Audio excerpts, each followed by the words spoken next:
we go. The microphone is on. Welcome, everyone. I'm glad that you're all here. I'm your host, DrFox2000, and you're watching VolcanoX, a live stream. And, of course, coming to you from Edmonton, Alberta, Canada, in the Great White North, where it's melting slowly. Anyway, glad to have everyone on board today, and thank you. And we'll say hello to all of you good people shortly here. And thanks for popping in. Of course, we have still some canned lava. Looking at what we got there from good old Cumbre Vieja in La Palma, which is not erupting. And let's see, Irish Monk, are you here? Welcome, Irish Monk. Glad to have you back on board. If you're in here, I didn't see you yet, but I'm sure I will eventually. Oh, there you am. I am happy to see the Queen of Ham. There you go. Way to go. And all awesome. Irish Monk, good to have you back on board. And very sorry to hear that you broke your leg again. And that is not good. But anyway, such a desperate need for fresh lava. The only Thor was around with his hammer to split the ground. And whoa, Irish Monk, holy macaroni. That is an awesome super chat. Let me write that down. Irish Monk, thank you very kindly for that wonderful 50 euro super chat. That is tremendous, and thank you kindly. Paid at the door. Holy Batman. That doorman is charging a lot. Thank you very kindly, Irish Monk, and glad to have you back on board. And I don't know if you made it to New Irish Monkland or not. I missed that part of the conversation, so I don't know if that's what happened there. Anyway, we'll find out, I guess, in due time where you actually re-broke the leg, whether it was at home or whether it was in Sardinia. And that will be interesting to find out. Anyway, welcome to all of you, and first off, I'll run through our moderators. Arizona Snowman, welcome, hiding in the background somewhere. Piggy is here in the channel, of course. Welcome, Piggy. And yes, we understand you're on the meds, so if you fall asleep, we know what happens. Just try to keep that phone away from Poppet. And also welcome to the other moderators, which may be C&D Boy, as well as our good Gary 24/7 Live EZ Skies there. I was trying to think of him. And possibly Joseph Fields and Lucas Snow, and there may be some others in the background as well. So that is our wonderful moderators, and they are good people, so we try to treat them fairly well. Anyway, Raps Irish and me in a bubble wrap. Yep, I think you two both need to be wrapped in bubble wrap, Piggy. I think that is what is needed for the most part. Oh boy, and I hope things are okay there for both of you. Anyway, first person in today was Hermione and a wet Fluffy, and they get that wonderful cookies, so awesome, and that is pretty cool to see. And hopefully Fluffy is getting dried off. Fluffy was out and about in the pouring rain, I guess. You know, the old wet cat syndrome. So there you go. And let's say hi to everyone in here as we get going, and then we'll hit some of the highlights really quickly and go from there. Anyway, we'll start out with King Colin Deadman is here to stay puffed. Sweets being sent a Piggy Irish Monk. Oh boy. Okay, that's going to get confusing. Anyway, Colin is here. Billy Bob Joe also in the house. David Kruk is back. Philomena, welcome. And of course, we got Hermione already with Fluffy. Sophie is here. Welcome, Sophie. Grandma B also in the house. And Kevin Haynes is here. Henry Nelson is here. And let's see, going up the list a little bit more, looking for more wonderful people. Tom Dice, good to have you back on board. Eddie Otoro, welcome. And of course, Irish Monk is here. Nice to have you back on board. Lizoid made it back in. Welcome, Lizoid. And Storm Chaser 1211 also here, sliding up some more. I hear you, Sharon Stewart. And welcome. Let's see, going sliding up some more, looking for other wonderful names that I have not mentioned yet. I see a lot on my list here, but I think we've got most of those. There's one. Echo, Echo, Echo, Echo, Echo. The bot, the bot, the bot, the bot. Welcome, Echo the bot. And going up some more, looking for others that we could possibly find. And who do we got? We got Sophie already, got Henry already. Still sliding up here, looking for more good names. I know there's got to be some more in here. We got Storm Chaser and Grandma B. We got and Kevin. We got. All right, still scrolling up and looking for others. Linda Schoof. It says flying into Bop, the thumbs up and flying out again. I can't stay to chat. I hope you're doing well, Linda, and take it easy, take care. And Peter Greenlee's also here. Welcome, Peter. And going up a little bit more, looking for others. Timothy Sowers. Sowers? I hope I said it right. Timothy, welcome. I'm glad to have you here.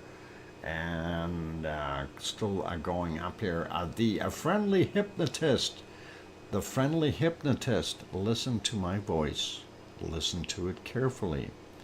Your eyes will not close during this show. You will pay attention to this show. Listen to my voice. On the count of 3, you will follow what I had just said. 1, 2, 3. Thank you, friendly hypnotist, and glad that you're here. I don't know if that's going to work. I try, guys, I try.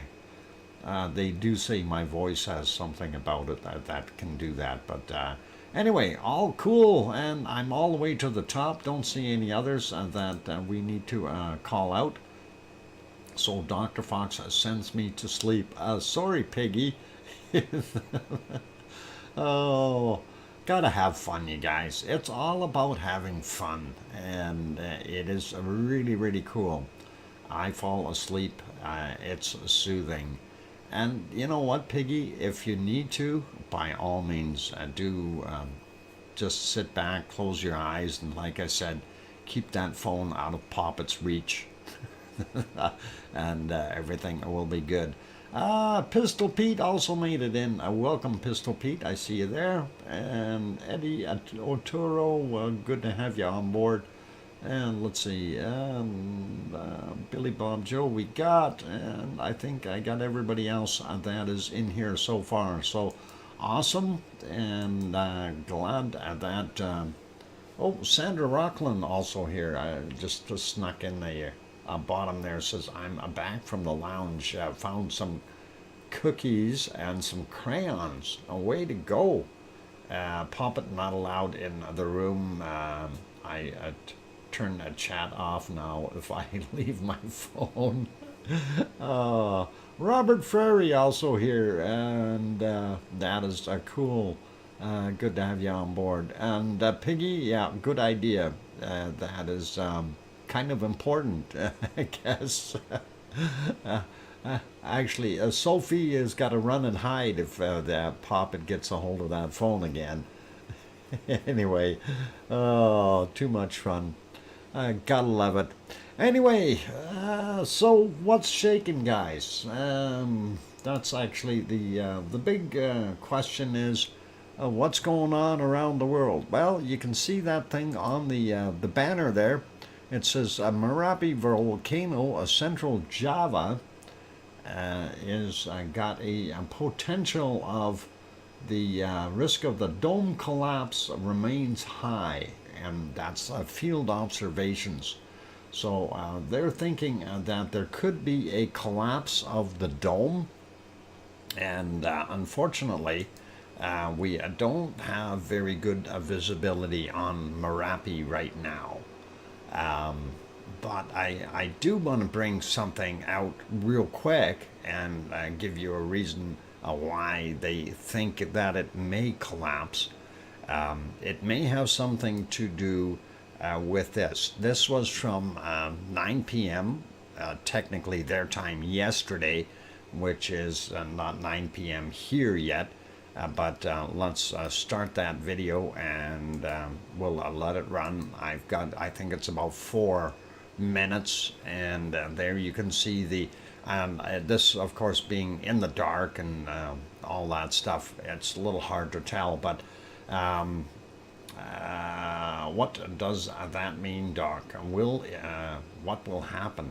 Well, if we see the dome collapse, we could see it caving in. The top end would cave inward and get quite disfigured and end up looking a little on the rough side till it rebuilds its cone. And anyway, there you can see what was going on there just after 9 p.m. and that lava slash bacon going down the hill with a very large disruptive activity showing on their seismic sensors at the bottom in the red indicator there. It is even clipping. It's such a large problem. So this, though, was not in conjunction with the earthquake they had there, which happened later. And we will take a look at that as well. Seems that the Ring of Fire all the way around the Pacific Rim has had a bunch of 5.2 roughly quakes all the way around, which is pretty interesting. Some in North America, South America, over in Indonesia, Japan, and even up in the Aleutian Islands, I do believe. We'll take another look at those once we get up there. So a little bit of shaking going on in the Pacific Ring of Fire. But anyway, I wanted just to bring this little tidbit to you. That way you can see why they're talking about a potential collapse of the cone up top.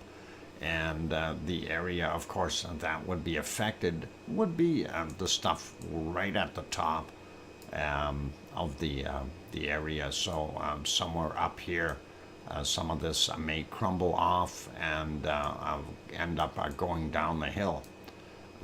Or, well, if it's a collapse inward, it would possibly do its thing and collapse inward. And we'll see what happens. We'll see what happens. And why is that not working? Oh boy, and this thing is again not doing what it's supposed to. Yep, I don't know what the heck. It's not finding my whiteboard properly here to for me to be able to erase it. Why is that thing doing that? It must be a new bug or glitch in the software that they've done in the update here, and we'll see if we can get rid of it or clear it. I'm probably going to have to remove it completely to clear it, but well, we'll remove it for now. Anyway, that is kind of what we're looking at this. And as you see, I mentioned I did this capture for 4 minutes, and it cooled off quite a bit. You do still see a little bit of the the hot lava down that central stream area, but passes crayons and easier to Dr. Fox. Oh, eraser. Okay, got it. Thanks, Johnny. Gonna have to do that, but that is it for that little segment, and I just thought I'd throw that in just so you kind of get an idea of what was going on. But pardon me. Let's go over to Iceland. We'll start our show over there as usual, and it's always interesting to see different happenings around the world, and I find it rather fascinating to be able to jump around with the computer very quickly to different places. Anyway, I did have to reboot again here, so I am looking for things all the time. Anyway, there you can see the city of Reykjavik, and we will back up about, let's go 9 hours today. So I'm backing up by 9 hours, and that is what we were seeing. Of course, these cameras are mounted on the Perlin Center, and you can see downtown right about there, and some sunshine poking through in the background, a little bit more snow in the hills in the background here, and a little less in these far ones up top, so I'm not sure exactly what's going on there rain-wise or snow-wise, but that is what we've got. So looking not too bad. Moving over to the other one, you can see as the "Don't hit me, I'm here" beam goes by. There you can see it. There's rain, and it is coming down pretty good there right now. Let's back up to about 9 hours. Actually, I'm going to go about 9 hours and 13 minutes back. There we go. Was a little nicer looking. The sun was out, and we can see the runways for the regional airport there in Reykjavik. And of course, the big church downtown is over here, so pretty cool. And that is what we were seeing there today, and awesome stuff. But they had some blue sky, but it got rainy again. We know it's going to get rainy there for a while. They do have that bad weather system that is out and about. I'm going to put both of these back to normal. There we go. That is current time. That's what we're looking at. Let's go over and see if we can see Katla at all. And I don't believe we can. We get close, and it looks fuzzy. And no, I don't think we're going to see it at all. No, it doesn't look like it. Anyway, Katla is in the ice hills in the back here, and we unfortunately are not able to see it because of the way the clouds are in there quite low, so that's kind of what we've got. I'll leave that back on live and not worry about it, and we will carry on and have a look at our broken harmonic tremor chart. Unfortunately, that guy is just not working. We're going to check Astja first up top here. I know Astja's chart was working again, and there it is. And we do see Astja's activity. All of a sudden, we've got a fair amount of activity going on. So it's like this afternoon for them. After about 12 noon, it started to kick off, if you will. So pretty awesome to see that.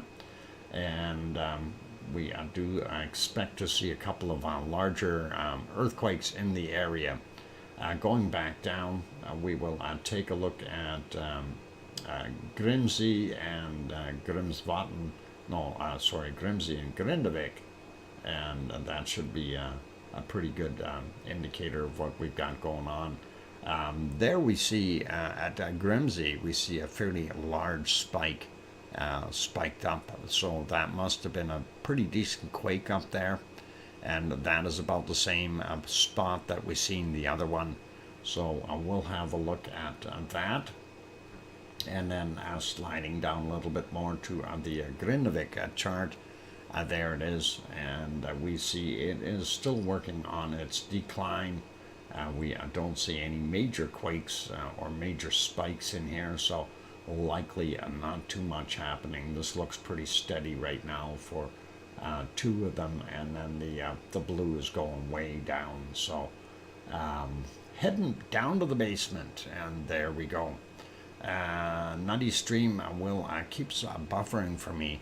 I'm not sure why it's buffering for you, Philomena, but I looked here when you had mentioned it earlier. Bit rates are holding very, very solid tonight, and I'm surprised that you're getting buffering. It has to be something locally there or from your service provider. Nonetheless, our output here is pretty solid right now, and it shouldn't be causing any issues. Anyway, that is what we've seen at Grindavik. Let's go down a little bit more and see what our other one here is, and this is the one we suspect as being Hertibreed, and there we go. We do see some quakes, and one that would have been fairly close there. That's about the same time as the big ones, but that is just about right off the top, so expect to see a larger quake there. And having said that, we'll put this back on Grindavik, I think, and that is easiest, and I'll leave it right there. And we'll go over, take a look at the earthquakes, and let me get on that map as soon as I find where I put it. There we go. Okay, so here's why we're seeing bigger stuff, and we've got some movement, and wow, that's a lot of stuff all of a sudden. Anyway, for those people interested, this is the island of Grimsey, the one we were looking at, and of course then we kind of wonder, we know we've had swarms in here before, but to see this swarm way out here is kind of interesting. Let's take a look at some of these. 2.43, 10 kilometers down at 2043. This one is 2.41, 10 kilometers down at 2012. This guy is 2.73 at 10 kilometers down, 2016. This one from 1943, and that was 2.5 in magnitude, 10 kilometers down for him. This one I think we got already, or did we? Yeah, we got him. I want this one here, 2.61, 10 kilometers down, and that is at 1952. Then we've got a 2.23, 10 kilometers down from 2055, and another 2.12 from 10 kilometers down at 1942 for that guy. So those are way out, and that is quite a distance away from the rest of the main body of stuff going on. So kind of interesting to see that, and I'm wondering what kind of tectonic action we'll have in there in the future. We'll take a look at some of the other maps as well after we get done going through this one. Anyway, 6:51 a.m. we had a 1.28, 10.2 kilometers down there, 1.3, 10.4 kilometers down from 1:21 a.m. Pressure 0.9, and that is 2.4 kilometers down from 2323.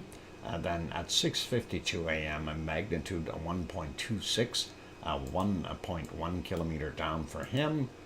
Then we've got this guy, 1516 was a time on it, magnitude 1.5, 6.2 kilometers down, and a couple stacked up here, 1.95, 10 kilometers down from 1842, and 1.5, 10 kilometers down from 2238, and then a fairly new one, a 1.5, 5.4 kilometers down, 2159 for him. Sliding down a bit more, we see this 1.4, and it is 6.3 kilometers down, 1851, is the time on that one. Moving over, let's grab this 0.76, 8.9 kilometers down, 132 this morning, and then a 1.07, 9.7 kilometers down, 13 minutes after 3 a.m. And this guy is 0.53 in magnitude, 1.1 kilometers down, 814, my bad, and 5.5 kilometers down, 814 as well. And this one here is 1710 was the time on it, magnitude 0.3 and 7.3 kilometers down. This guy is a 0.72 and 9.1 clicks down, 1347 is the time on it. And of course we get down here to Herdebrede and Astja. Let's go through the ones at Herdebrede real quick. Very small ones up here in the top. 0.3, 5.2 kilometers down, 6:49 a.m. 0.2 from 5.2 kilometers down, 1644. At 1727 we had a 0.5, 4.4 kilometers down, and then at 1728 we had a 0.3, 4.4 kilometers down, and then we had another 0.3, 5.4 kilometers down, 9 a.m. At 2203 we had another 0.5, 7.8 kilometers down, and on the edges of Herdebrede itself, 0.82, 4.2 kilometers down, and 59 minutes after midnight. And then we've got a 1.18, and that is very close to the surface, 125 meters down, and that was at 1304. Then we get over here from 1823, it's a 1.2, and it's 1.1 kilometers down for him. 1.47 in magnitude, 474 meters down, and from 1211, not 2211, 1211. So that's it for the Herdebrede area. Let's take a look here at Astja. We've got 2, and that is 1.3, 6.6 kilometers down at 2054. And then we have this 1.01, 2.9 kilometers down, just about 3, and 1438 was the time on it. Sliding down a little bit more, let's get into our Bardabanga and Grunsvatn. So Bardabanga had a 2.04, 3.3 kilometers down from 4:17 a.m. Grunsvatn had a 2, and that was 3.2 kilometers down from 1:02 a.m. And sliding down here a little bit more, we see this guy 2:42 a.m. 1.25 for 7.4 kilometers down. I'm kind of looking at, that's pretty much right on the volcano. That's very close. That's very close. This is very close. It's like somebody's targeting the volcano specifically. 1804 we had a 0.9, 1.2 kilometers down there. Moving over, we don't see anything at Katla or the unspeakable name or pronounceable name, but we did have this guy over here, 0.76, 135 meters down. 1011 was the time on it. And let's zoom out a little bit.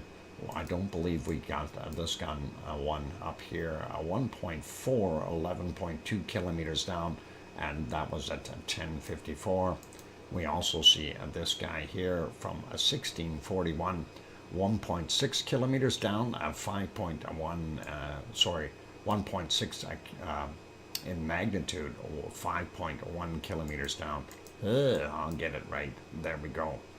And as we zoom in here on the Reykjanes Peninsula, of course, Reykjavik right there, the capital city, Keflavik, the airport, Keflavik, Reykjanesbær, Yardvik, and when we zoom in here, you can see Grindavik, And of course, the Blue Lagoon is here, and the power plant just behind it.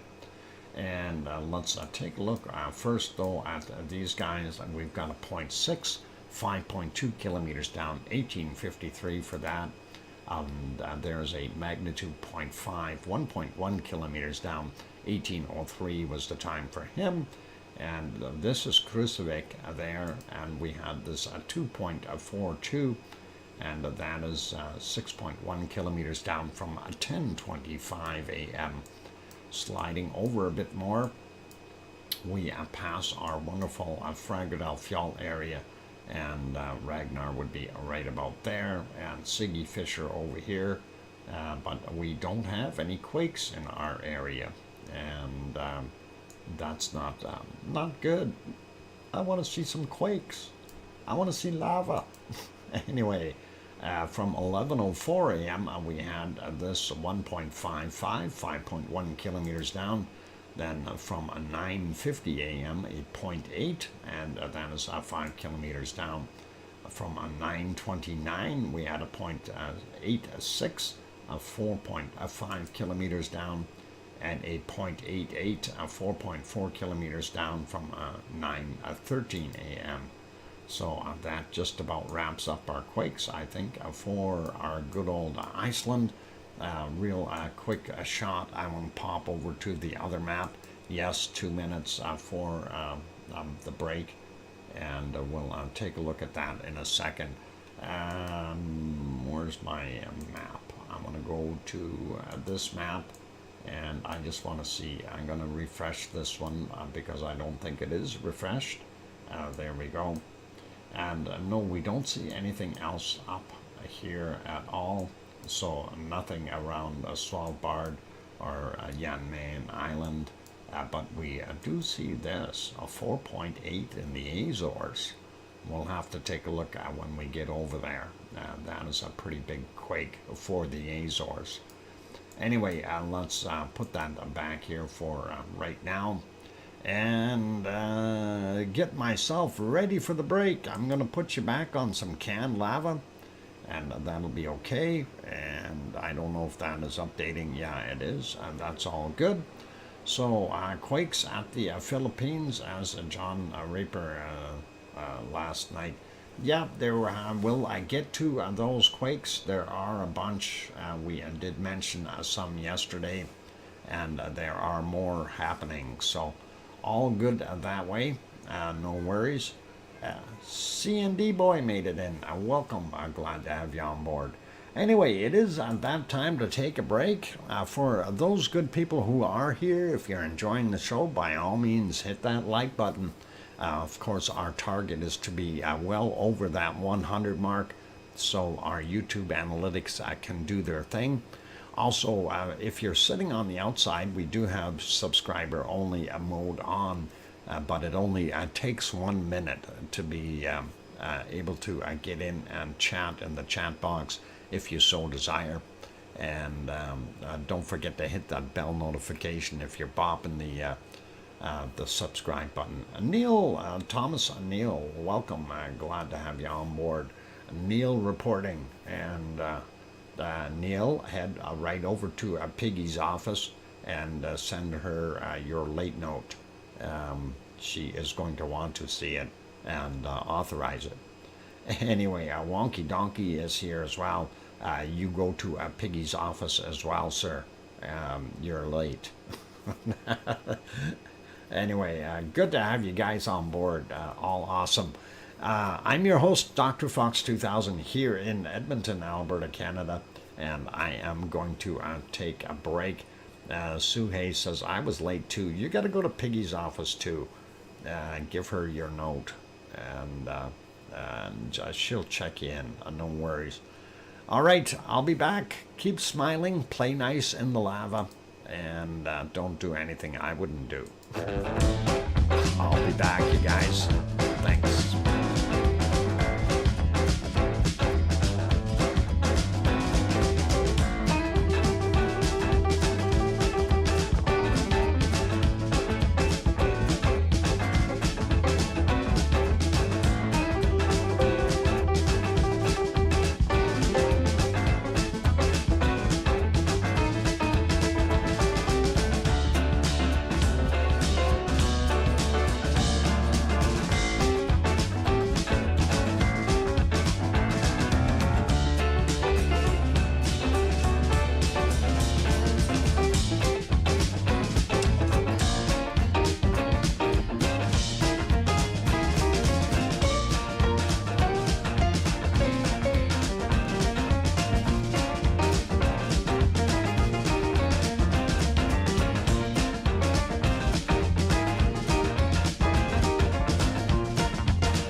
we go. Microphone is back on. Welcome back, everyone. I'm your host, DrFox2000 here in Edmonton, Alberta, Canada. And of course, you're watching VolcanoX live stream. And thank you for the welcome backs from Sue and Kevin and Hermione and Sandra Rockland. I'll take a Twinkie. A Twinkie? I didn't see any Twinkies. Is that a Twinkie of your imagination? Thank you, Philomena, for the welcome back, and that is awesome. And all good, you guys. Billy Bob Joe, what a host. Oh, next thing somebody's going to tell me is I'm a host with lava fried Twinkies on the screen. And oh my God, there they are. I see them. They are Twinkies, and they're cooked with the finest lava volcanoes.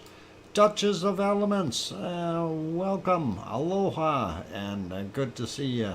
And there we go. Anyway, let's carry on with our wonderful show and see what else we can come up with. Did I miss anyone else while I was away? I see Johnny Gonzalez also made it in. Welcome, Johnny. Of course, Wonky Donkey is here. Welcome. We got Neil Thomas. Neil Thomas. Neil reporting. And did you check Piggy's office? I don't know if she was snoozing or not. So she could very well be. Anyway, let's keep going with our wonderful stuff here. And we'll leave the canned lava be. I'm actually going to turn that banner off. That is kind of driving me crazy. Popping over to Sicily really quickly. And there, of course, you can see it's in the dark. And, of course, we don't like things in the dark. Let's back that up a little bit and see if we can find some lighter times while the sun was still up. And to see what our wonderful volcano there looks like. Well, there it is, and it looks like it actually has a little bit more snow on it. Actually, some of that snow already melted from the looks of what I see, but earlier it got another bath of snowflakes, and we will show you that. I have the time lapse here, and there you can see it. There is a fair amount of fresh snow on there again, and of course that melted. All right, for some reason that's not allowing me to turn the darn thing on now. Why is this thing doing what it's doing? What if I copy, remove, and paste? Let's see if that'll help it. And still didn't help it. Darn it. Okay, I will have to reload it. Something going on with my software. It has a glitch of some sort. So, sorry guys. We'll get it working though. And there's always more than one way to get at some anomaly that we have happening. Anyway, November 21st, Etna. There we go. And that is working, and we'll make that bigger. There you go. So that is the time lapse. Started out at those gremlins again. Yeah, apparently, Sue, since the last update is when this has been happening. I think it's an inherent bug in their software. If the software runs for too long, it does exactly that. So I'm going to have to try to figure out exactly what it's doing and let them know. And hopefully they'll be able to address it and fix it very, very quickly, because that is really, really annoying. You know, even trying to restart my boogie woogie music and stuff like that. Yeah, it's a little bit on the tough side. Anyway, we see those clouds zipping over top of Mount Etna. And of course that in Sicily, I don't know how big of a storm or weather system that actually has gone through there, but they do have new and fresh snow on there, and that fresh snow did work on melting off. Is That is where my father's family is from, Sicily. Born on the bottom of a volcano.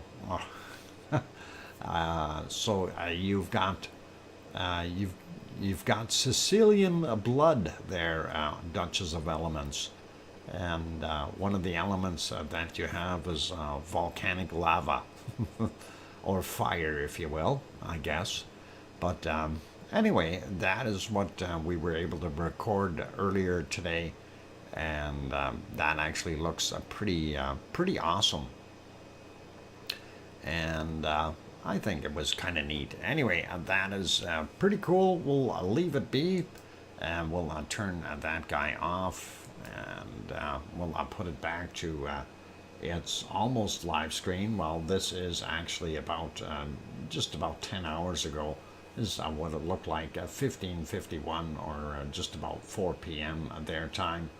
And of course, then the sun started setting fairly quick after that. That's about 5:11 p.m. their time.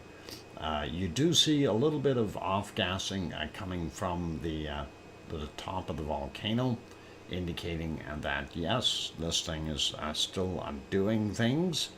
And again, it's from a low to medium, somewhere in between there as far as activity with tremors. And again, it could pop anytime. It really could. So cool to see that. Anyway, we'll put it back onto live, and we will keep going. And let's pop over to the Azores and see if we can find those big earthquakes there. Of course, this is the island of Sao Jorge, or Sao Jorge, is what we're on there. For those who are not familiar with that, this is what it looks like during the daytime. The lit up area is the harbor and the town right beside it. And of course, you can see Pico Island with Pico Volcano over on the other side. So Pico Island lights are right there, which is pretty cool. And this is the harbor that's all lit up. Let me try to get onto that page though. And where is it? Oh, it's way at the end this time. Let's grab the next one, and that had to reload. Of course, that is that little cove we always look at to see how much white water we see. Really not that much tonight, so seas are fairly calm, and that is actually probably good news for them. For those, again, I'm not familiar with that. This is what it would look like during the daytime, and gives you a little bit better idea. That was during very calm weather, by the way, so you don't see so many waves. We do have another picture that did show the harder waves going in there. That's this one. You can see a little rougher stuff going on at that point. But different date, different time. That was from the 11th of this month. So anyway, we'll put it back to there. Let's get over to the earthquakes and see what the list shall bring for us today. And we'll see how many they've got registered here. And let's see if we can look at it. And they're only showing 2 right on Sao Jorge. And that is a 1.6 from 6:44 a.m. Almost sounds like a repeat of yesterday. And when was that one yesterday? 6:05 a.m. But yeah, 6:44 a.m. 1.6, and then in the afternoon from 17:26 we had a 1.6 there. So same size, but this map only does the ones for Sao Jorge, and we'll take a look at the other map real quick, and that is this guy. Will make it somewhat bigger. I think I need to refresh that again, and we'll see if that'll work. Okay, this one is not showing anything on St. George, but it does have a couple quakes here. 2.6 19 hours ago, and that one was 10 kilometers down. And then 22 hours ago we had this one, a surface quake, and 2.6 as well. So they're not showing the 4.8 that was in that area. That again would be somewhere up here and on a different map once more. So Eurasian plate is over here. The bottom here is your African plate, and of course down here the Canary Islands. And of course on this side is the North American plate with Newfoundland and Nova Scotia and so on over there. And let's leave that be. We'll go over to the list real quick down on the bottom. They're only showing the two, and both 2.6s, and one was 10 kilometers down. Maybe that other one didn't refresh. Well, they say that is from the 20th, so hey, today is the 21st. That's the problem. That's why I'm thinking it's a rerun. I boo-booed date-wise, so yeah, they didn't have any there today. That was my bad. I didn't even realize that till just now. But nevertheless, science is magic. It corrects itself, so we like it. Anyway, let's carry on, and we will see what else we've got. And moving over, that of course is our wonderful Fuego showing us its true colors.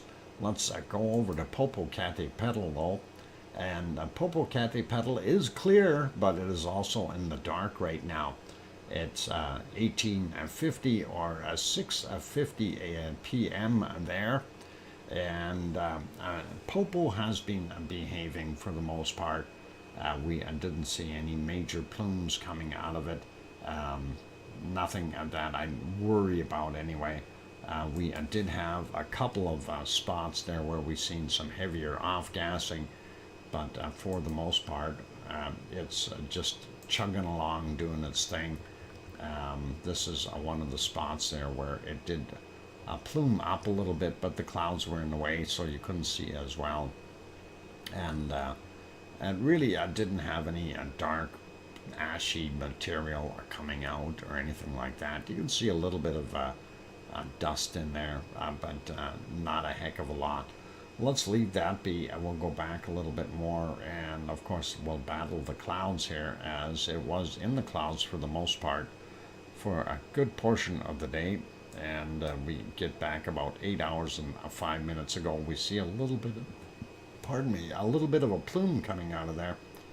And if we go back a little bit more, we can actually see it come out. And that would be right around here. That's where it was pluming. And that is at 9:39 a.m. And again, this moves so much slower, and it, you know, in comparison to the other ones, like Fuego. Fuego, of course, the ejecta is a lot faster. It seems to have a lot more power in it. But this is what we're seeing come out of there right now. So, wow, 9 hours ago. Moving back a little bit more in time, we did have a couple more plumes, and let's see, there was a couple of fairly dirty ones here, like this guy here, and that was from 8:22 a.m. This one had a little bit more ash in it and things like that, so a lot of tephra, as we would call it. Anything coming out of there is really considered to be tephra. But we do see a very dirty plume indicating lots of material in there. Hermione, good night, sleep well, and good night to Fluffy as well, and take care. We'll see you tomorrow. And there you see a little bit more of that material coming out, which is came out a fair amount, but still, you know, not at the any kind of speed that we would normally see from a Fuego, as an example. So let's leave that be. I'm not going to worry about him so much. We'll put that back on live. There goes a UFO now, and you can see it's one of those banana-shaped ones, or cylinder-shaped UFOs, likely an airplane or satellite. Anyway, Fuego is playing games in the soup of clouds once again, which is not uncommon for it to do that. And I don't know if we've got any spots that we can find where it actually appeared. I didn't see Fuego today. I looked several times, and it was clouds, clouds, and more clouds. So there we've got 12 hours of clouds, and that is all we can see on that stream today. No Fuego. Next ones, of course, is Momotombo, and very dark there, so we can't see what's going on there. And of course, this one here is from today, and this is a current picture of Messiah, the caldera, and that is way down in the bottom of the caldera. This is where you bring your sacrifices and you toss them in. Just don't get too close to the edge. It's very crumbly, and if you don't give your sacrifice a little push, you may end up in there as well. And make sure you tie them up really well so they can't squirm on the way down. All right. You're sacrificing flowers and things, right? Anyway, okay, all good. Next, volcano, of course, and that is Merapi, and we already had a look at that video, and I thought it was pretty cool to be able to see it do its thing. Yes, Sophie. Thank you, Sue, for the 5-minute warning. Got it. And anyway, let's see if we can go back a little bit and just see if we can see anything beyond the clouds. And there we go. Back a little bit earlier. And that was 6:07 a.m. Again, we don't see any more lava. We did see it doing its thing last night, according to their time, but nothing so far today. And I don't know if it was just a burst that it needed to get out, but it definitely is hiding in the clouds for the most part. There you go.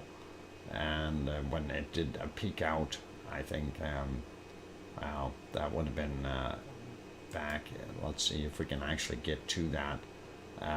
No, we can't quite get there. Maybe here. How far back is that? Yeah, that's 2206, and that happened at about 2100. So we can just get back to it and see that again in real live flow here, if you want to call it that. And thank you, Kevin Haynes, for gifting that one membership. And congratulations to Grizzly, who got that. That is awesome. And Grizzly got it. Okay, no, I didn't want to write down Grizzly. I want to write down Kevin Haynes. There we go. And gifted one. Excellent, Kevin. Thank you kindly. And that is awesome. Anyway, that is going a little too slow here. I think we're back a little too far. We'll step it up a bit. It should be right around here where we see the lava actually start to come out. And it was a few seconds after 9. There it is. And yeah, it did slide down the hill and spread out fairly nicely. So pretty awesome. Grizzly is as lucky as I. There you go, Sophie. And that is wonderful. So Grizzly, yeah, if you're in here, smile. You have a 1 month free membership there, and gives you a few more little perks like those emojis and stuff like that. one of the perks that it's supposed to be is that you get, shout outs and recognized in the channel, but I do that with everyone anyway, because I think everyone here is a part of this wonderful lava family, and that's kind of what we try to do anyway.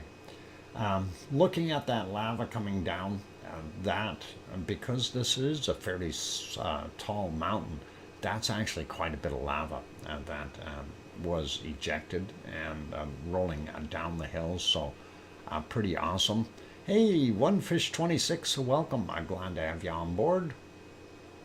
And anyway, that looked pretty cool, so definitely some bacon coming out of Merapi today, and that is pretty cool, pretty awesome. I'll leave that there. A quick peek over at our other volcanoes that we have there, and of course that is our wonderful Ruapehu, and Ruapehu is such a beautiful looking volcano. There it is, and you can actually see it today. Beautiful clear skies, and this was at 11:49 a.m. Their time. Looked awesome, so that is what we wanted to bring it back to, and it is a break time for me. For all those good people who are here, if you have not yet, hit that like button and give it a bop if you're enjoying the show. Also, if you're new, sitting on the outside, you want to get in and chat, or you just want to subscribe to help support the channel, obviously hit that subscribe button, turn it from red to gray, and don't forget to hit that bell notification. Of course, only do this is if you feel we've earned it. And on that friendly note, I'm your host, DrFox2000. I'm going to go take a 5 or so minute break.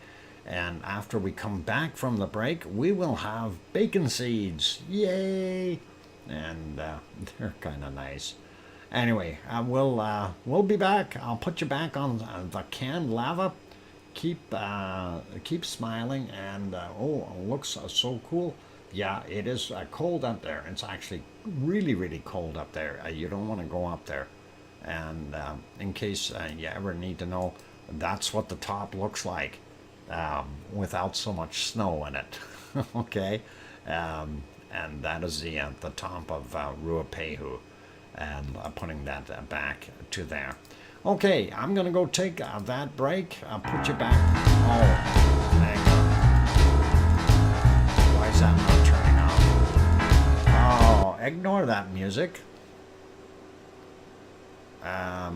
We'll try to turn that back on afterwards, if it'll work. It doesn't allow me to adjust anything. I'll probably have to reboot again. It just drives me crazy. But anyway, no worries. We'll see what happens. And don't go away, you guys. I'll be back.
And I am back now for all those who need to know. And one bunny just showed up. I see Limpy is back. Yay! Limpy is getting some dinner, and that is awesome. And welcome back, everyone. Glad to have you on board. I'm your host, DrFox2000, and you're watching a VolcanoX live stream. And I see Piggy is awake again. Welcome. And yes, Dad, Tom, already in my sty. And thank you from Sue and Kevin Haynes and Duchess of Elements and Philomena for the welcome backs. Awesome. And let's see. Oh, wow. A talking fox is back talking about bacon seeds. Well, not yet, but let's get over there and see what we've got for bacon seeds. Of course, this is the last bacon seed that we had, and then I checked my email, and then Piggy had sent more bacon seeds. And of course, here's the first one for today, and that is a cutie. Definitely a little bacon seed, and you gotta love that. That is a wonderful looking little, I'm assuming it's a boy with blue, but looks nice nonetheless. And a little healthy looking little guy who's smiling. And apparently pigs do have emotions. I didn't know that. Anyway, next bacon seed, another smiley guy who's being coddled. I gotta love that. And wonky donkey, oh wow. Yeah, okay, got it. Anyway, that guy looks happy. He's got a smile. I think they like being held like that. That is pretty cool. By the way, we got two bunnies now for those who need to know.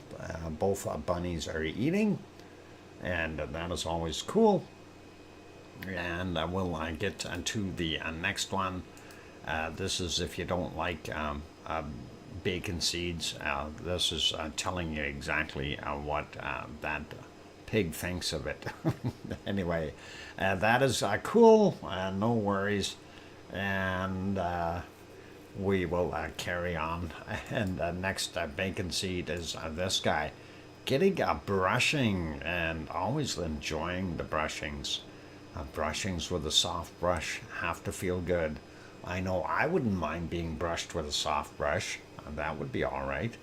Next, a bacon seed, and we'll see what we've got. And that is this one here. And this is out strolling in some green grass. And that one needs a brushing too. Look at that hair stand up all over the place. That, of course, has more hair on its head than I do on mine, but we won't say anything about that. Let's carry on and take a look at the next wonderful bacon seed, and that is this one, and definitely another little tiny bacon seed. Gotta love these little guys. You have nothing up there to brush. Yeah, that's true, Tom. Don't tell everybody. They'll all want to go bald. And never mind. Oh, that's bad. Bad humor. Okay, where was I? Bacon seeds. Let's take a look at some of these more difficult things to understand now. These have verbiage on them. So this one says, "I could be your friend if you didn't see me as your food. Just a matter of perspective." And yep, you could consider that to be a friend. Tom Dice Doc has some up there to brush. Very little touches. About as much as Tom does. Yeah, there, got him back. Oh, sends Dr. Fox mythical monk hair potion.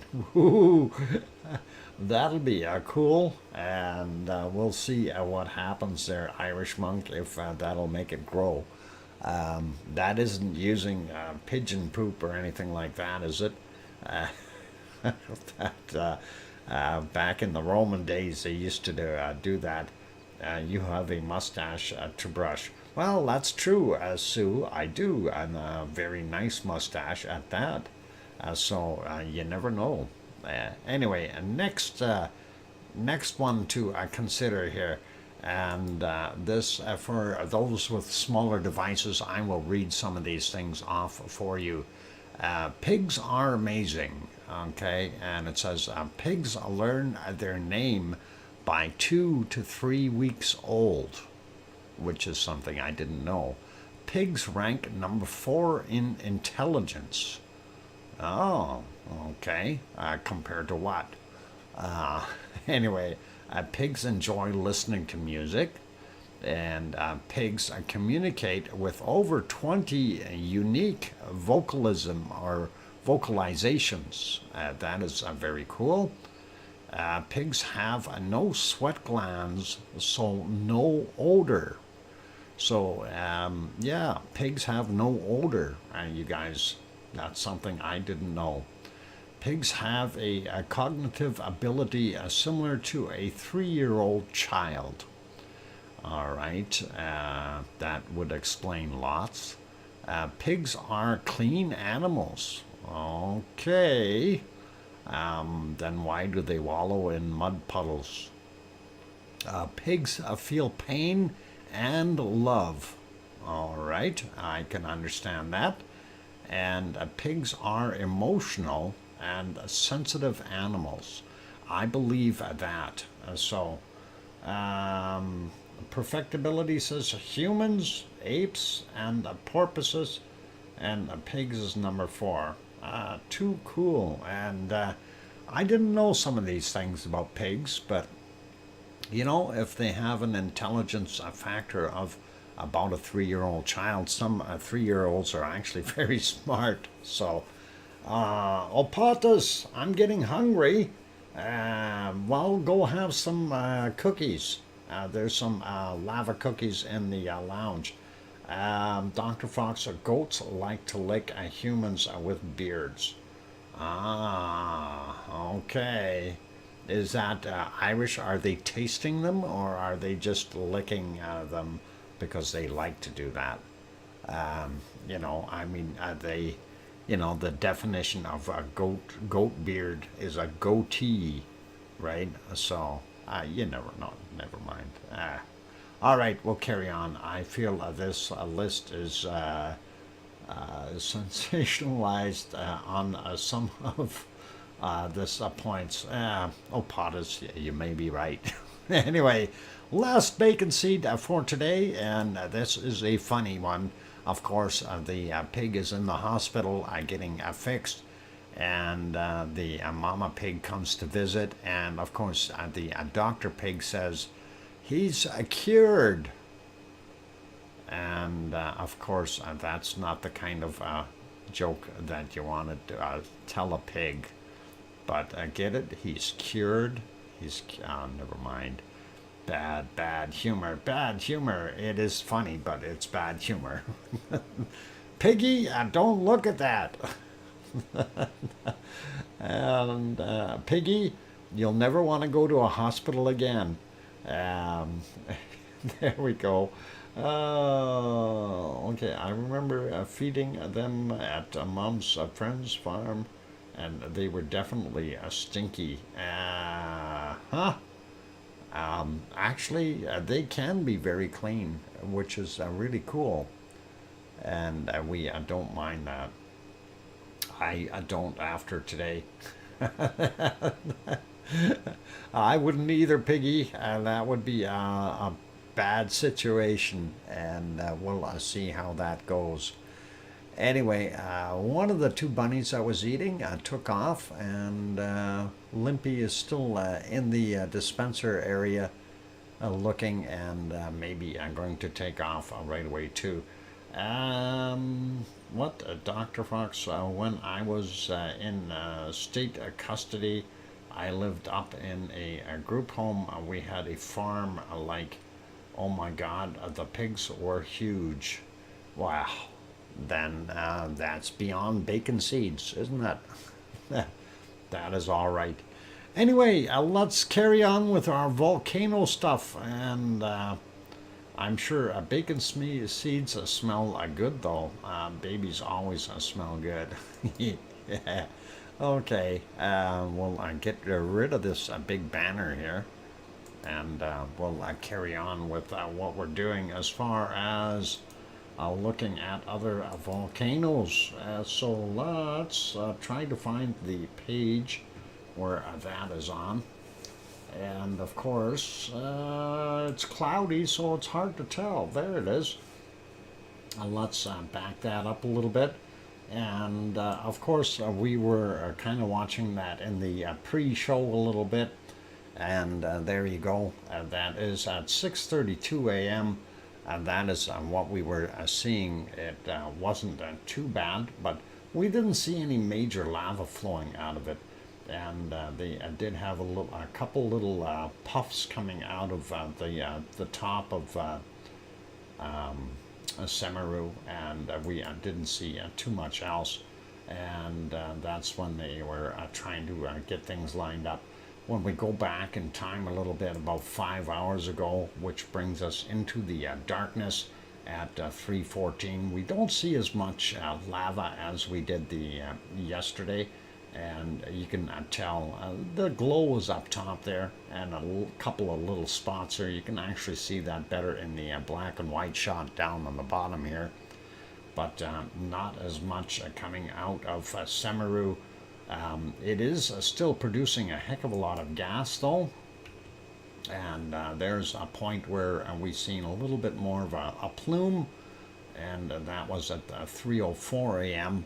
So definitely doing something there, and hopefully it will produce more lava flow for us in the future. Will be really cool to see that. And I'm backing up a little bit more here just to see some of the other spots. There we had a little bit more lava at 1:48. You can see it on both the shots there. And the close-up crater cam actually was able to capture a little bit of that as it was working at that point in time, but very hard to see because it did have quite a bit of haze and cloud. If we back up a little bit more, we can see a couple more spots here, and that is in the wee hours, 14 minutes after midnight. It looked like it was raining there, so we do see that, at least close to the camera, and those cameras are a fair distance back, some as far as 7 kilometers, so it's quite a distance from the actual volcano. You can have some rain in between the volcano and the camera. And anyway, that's what we were seeing. If we back up even more, about 10.5 hours ago, kind of still the same thing, a little bit more of a plume up top there. You see some lightning in the background, and of course the black and white showing that we did indeed have some lava flow. Let's leave it there. I did check to see if Krakatoa was on. I know the feed from Krakatoa is not working, so we will carry on and go over and hang on, let's get rid of that. There we go. There is Sakurajima. Let's see if I can get over to that. It is very foggy and hazy looking. 10:23 a.m. there in Japan right now. If we back up a little bit, there was that crane in the way, but that's okay. And Trevor's got it on the wrong spot. He was supposed to have it on the other island, right above the volcano, and drop in that stuff. Anyway, we do see a few plumes coming out of it, and now and again. Nothing really major. When we back up a little bit more, you can see more of it at 6:10 a.m. Didn't look too bad. And when we get into the nighttime view, because we don't have the moon shining through, we don't see it very well, and there is no massive glow or anything happening in the crater, so you don't even know if if there is activity, and those are some lights there that just blind you. And going back, that's just about 45 minutes after midnight there for them. That's what we were seeing. So nothing really happening there. We'll pop over to the other shot here. Need to make that bigger. Ice cream boat is there. So if you want to grab an ice cream, you are more than welcome to go do that. And definitely sitting there, just head down the road, follow it down there, turn at the lights, and go down to the docks.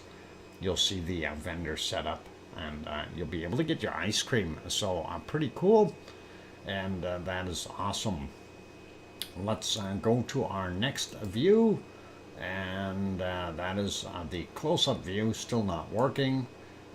Next shot here. Oh, commercials, very kind of them, and I'm glad that they've got them on there. I hope you like Rice Krispies. And they're made by Kellogg's, you know. Anyway, it will play after. Oh, more commercials. Yeah, let's look at the ice cream boat for another 6 or 7 seconds, and then we'll go back there. Hopefully it'll show it. Anyway, all right, there we go. I got rid of the commercials. Maybe I should do that with this one too, get the commercials out of the way. Oh, that one didn't have any.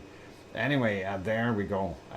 That is ASO, and we know that ASO continues to have a very hot caldera floor, and the water that flows into the caldera from all the rain that accumulates in that caldera, it ends up being steamed off slowly, and that is what we're seeing. It is considered a green level, so no imminent eruption of any type at this point in time, but you never know. Volcanoes are mysterious. They do their thing. And by popular demand, people were saying they want me to bring Mount Fuji back. So I did. I brought you a Mount Fuji, and there it is. It is snow covered, and it is looking pretty awesome. Lots of tourists out here that you can see, and they are looking at the wonderful Mount Fuji with a lot of snow on top of it. And let's see if we can get over to our next one. That should be a Taal. And if I'm not mistaken, Taal volcano is working. And there it is. So that is taking you to the Philippines.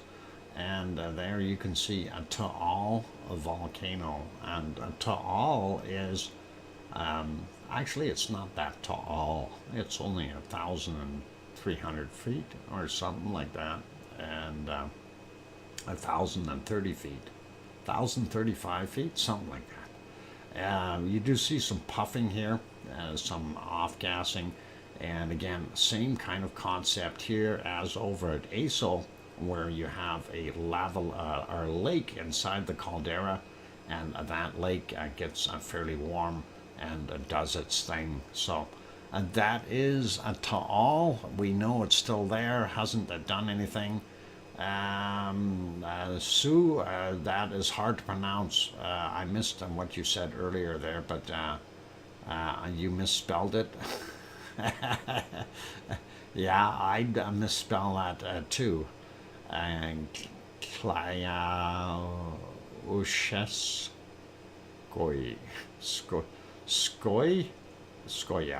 Skoya. Anyway, yeah, that it's very hard to pronounce. Never mind to spell it. So we're okay with that, Sue. And that is the one that's in the news. Yeah, the one in the news, and it's really not doing that much. I don't know why it's in the news. It really hasn't performed or threw out piles of lava unless there's something new that I missed. Yeah, Kluches Skyoya. Well, the Y is a Y. It's a ya sound out of the Y. So Skoya at the back end, and a Chev in the middle, and the Y would not necessarily make a U sound, so it's really confusing. So, and in Russian you pronounce every letter. Ta'al is lazy. Yeah, Ta'al falls short of being a good performer as of late. Anyway, it is break time, you guys. So the next spot that we will go is, of course, well, we don't really need to go there that much. We already know Yellowstone National Park. On the weekends, it's great because we can see it during daylight hours. But right now, that is nighttime there in Yellowstone National Park, and we won't be able to see it. So when we come back, we'll take a look at Hawaii, and then we'll go through all our other fun stuff. In the meantime, I will put you back on the canned lava, and I need to turn that off. There we go, and that's what happens when you can't adjust your set. Anyway, Yellowstone, thanks Bob for bringing that in. Clark Hall, welcome, and glad to have you here. Thank you for the information about the Russian volcano. Yeah, we're going to take a look at that a little bit more, but right now that one is, you know, it did pop a little bit, but it's not doing a heck of a lot right now from what I understood. And I think the media is trying to maybe push it a little too hard, but we'll see. We'll see. I'm going to take a quick look and refresh on my other stuff here, and we'll work on having a look at that. Okay, don't go away, you guys. I'm your host, DrFox2000. If you're enjoying the show, please hit that like button if you haven't done so already. Would be really awesome of you. Also, if you're new sitting on the outside and you have not yet subscribed, do consider subscribing. That would be awesome and help the channel out. On that friendly note, I'm your host, DrFox2000, here in Edmonton, Alberta, Canada. And I'll be back in 5 or 6 minutes or thereabouts. Need to rest my voice. And we'll be back. Keep smiling. Don't go anywhere. Play nice in the lava. I'll be back.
Ключевской.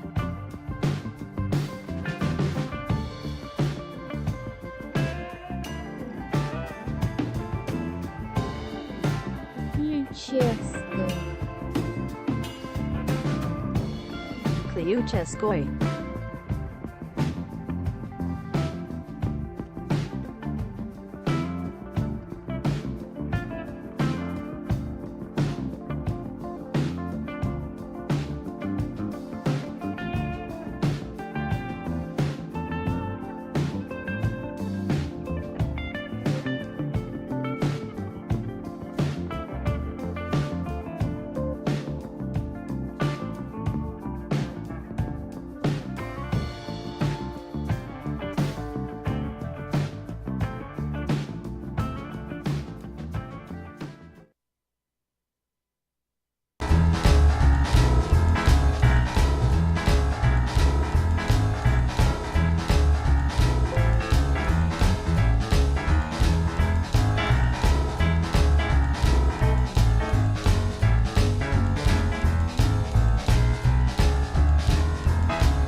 Welcome back, everyone. I'm glad to have you on board. I'm your host, DrFox2000, and yeah, Philomena was right. She did hear a female voice, and that female voice was Google.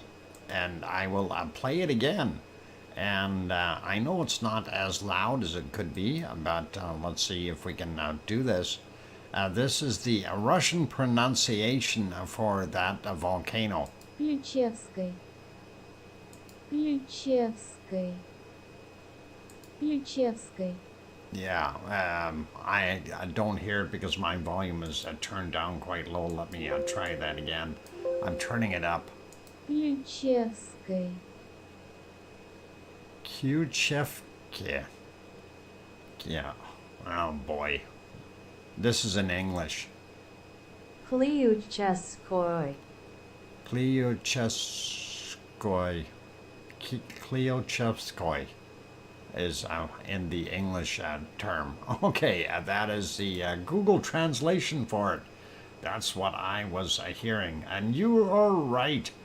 I was always checking on that one. And yeah, I did too this morning, Sue, and I figured, hey, you know, there's got to be something new happening there, and there wasn't, so I didn't see any updates or anything, and thought, well, no updates, it'll be quiet.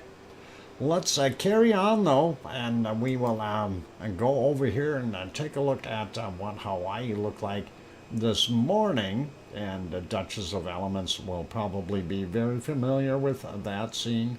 Of course, this is our lava pond in Kilauea's crater. And the reason I don't have that beautiful looking shot from at night is because I had to reboot the computer, and of course it resets these pages. Anyway, this came from 8:16 this morning. Lava tube that feeds this little pond is down in this corner here, and you can see it pushes in that lava, and it starts to crust over right away, and makes all kinds of weird designs and shapes. Some of the places you see the red hot lava around the edges. And yeah, aloha, welcome to Hawaii. Thank you, Duchess of Elements. Anyway, we see these areas where that's usually where the lava is draining out of the pond. And what's happening is, as the lava goes downward, the gas bubbles in it pop up to the top and break that thin crust that it has developed. And that's why we see these extra areas that are of lava color rather than the crusted over material. Anyway, let's refresh that. Take a look at what it is right now. There you go. And the sun angle has changed, as well as the direction of the flow here has changed from what it was earlier. We do still see a little bit right there of drainage happening, and over here we see a lot of drainage happening, and that is interesting. But the lava level here in the toe area, as you can see, it's drying up more and more and more, and soon that will no longer be workable at all in that area. We do see this crack seems to be getting bigger. I don't know what's going on underneath there, if that is just cracking open and falling in, or if we actually maybe we'll see some lava. It looks like this crack is a little larger as well. This whole area, there's also a crack across here, and this whole area is susceptible to kind of dropping in. And you got to remember, this stuff, this, when you're looking at the side of this here, that's about 4 or 5 meters worth of height. In other words, 16 to 20 feet at least, and that's what we're missing out of the lava pond. That's a lot of lava, and that is always interesting and cool. And next picture, of course, from a different angle.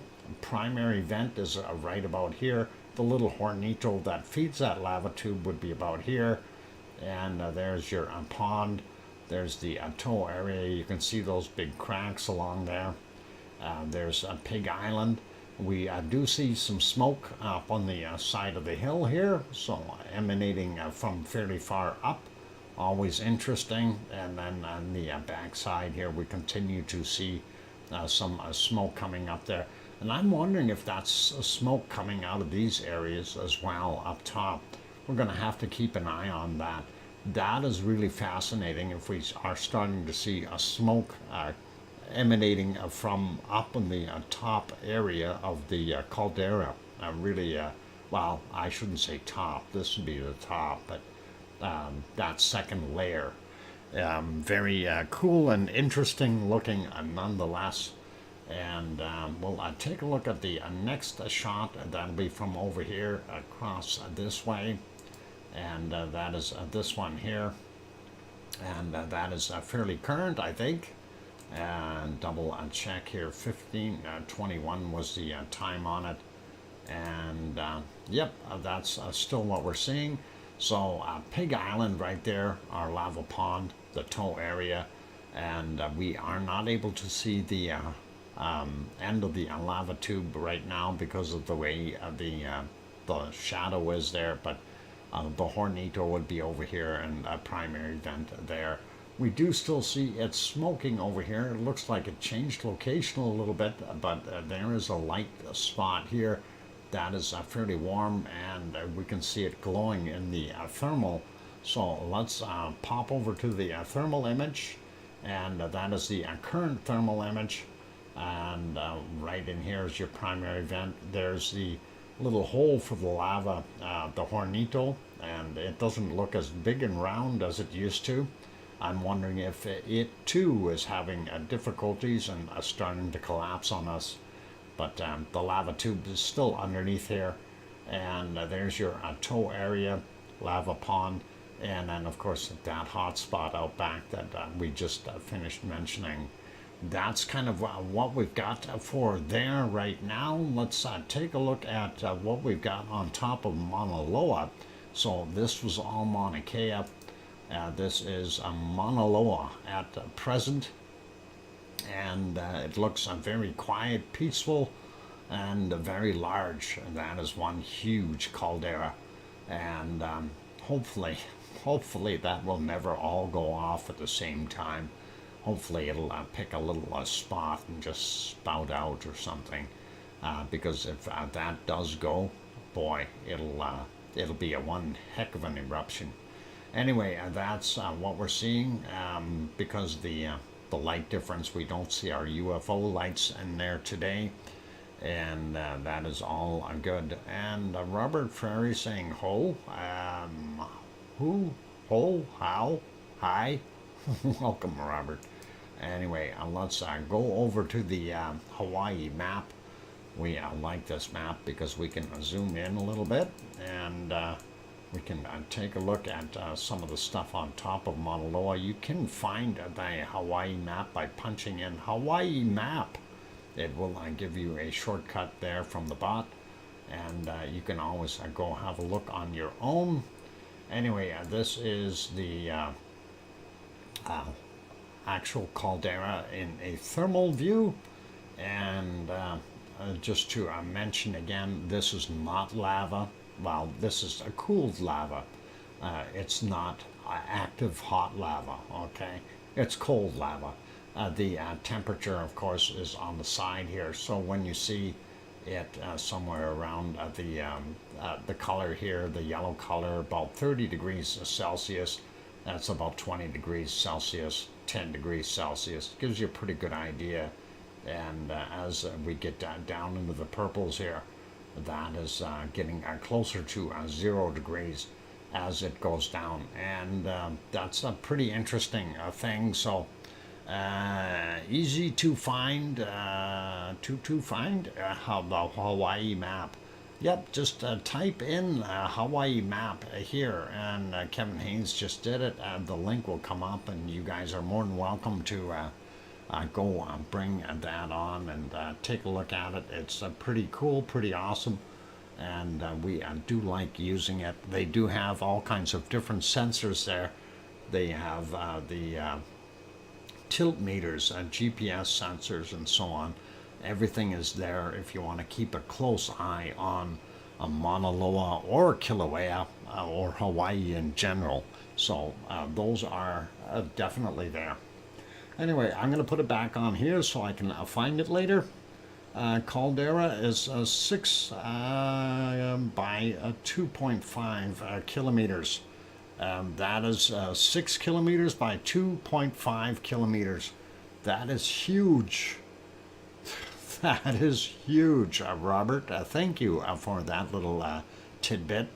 And anyway, let's take a look at the earthquakes that we've had there in Hawaii, and then we will continue on. I'm going to find it on the map here. There we go. Whoop, a little too far in. Anyway, there's your Hawaiian island chain. And as we mentioned before, the way things are here age-wise, because this is where the hotspot is located right now. The entire island here is about 770,000 years old. It's not that old, really. And then you've got Oahu over here, which is somewhere between about 3.8 to about 4.5 million years old. So it took that long. This used to sit over here, and it took that long to drift over here. This is a lot older. I think it was about 5.5 million years old on this island. So it took a long time for that used to live over here as well. So and that is all floating away. So in another 5 million years, the big island of Hawaii will be sitting somewhere out here, and we'll see how things go. But anyway, let's have a look at our earthquakes in the areas. And we will start out with the Pahala area down on the bottom here. We'll run through these. This is a 3.6, a little larger than most of the ones we've seen. Anyway, that is from yesterday at 2007, 29.9 kilometers down. Then let's grab this guy, 2.0 from yesterday as well. And that is from 2329. And just to kind of put that back out there, 26 to 37 kilometers down is what most of the depths are here in the Pahala area, so I won't bother mentioning them. Anyway, 2.9, this guy from today, 1611 was the time on it. Then we have a 1.9, yesterday's from 1906. And we got this guy already. Let's get this smaller one right here. 1.9, 10:42 for him is the time. Then we've got a 2.4 from 9:11 a.m. Then we've got this guy, 1.9 from 8:31 this morning. And we have a 2.2 from 14:30. And then we have this guy here, a 2.1 from 1541. So that's your Pahala area, and that is pretty much it. And let's check out up on top here. This is of course a Mauna Loa, and we again want to kind of stress these quakes over here are what we figure is with the rise and fall a little bit of the caldera area and stuff. These are just seismic or tectonic from going up and down, and that's what is creating these quakes. Whereas these ones underneath here, these will be the ones that will create some action. And we'll take a look first at the newer one here, 1.7 from 1815 was the time on it, and that is 100 meters below sea level. And that is pretty cool. Mauna Loa on the island Hawaii is the world's largest volcano. And yep, and when you go right down to the base, you bet it is. It is one of the huge ones. And oh, Mummy of Hamsters is here. Welcome. Anyway, the other one here, 2.1 from yesterday, from 2208. And that was 800 meters above sea level into the mountain. This one here, 1.7 from 4:40 a.m. and that is 2.3 kilometers up into the mountain. And the other one here, 1.8 from 8:57 a.m., 300 meters below sea level. And that is pretty cool, pretty awesome to see. We didn't see anything else over on the other side of the island. We also don't see any new quakes in Kilauea's area. So Kilauea being awful quiet, and I have no idea what this is supposed to be. A 2.5 other event. Is somebody blasting something there, or what the heck is going on? 12.9 kilometers down from 2 days ago at 2313. I wonder what they mean by other event. A 2.5, that's a pretty big other event. So maybe, and it certainly wasn't a rock fall, because this is just about 13 kilometers below sea level. So,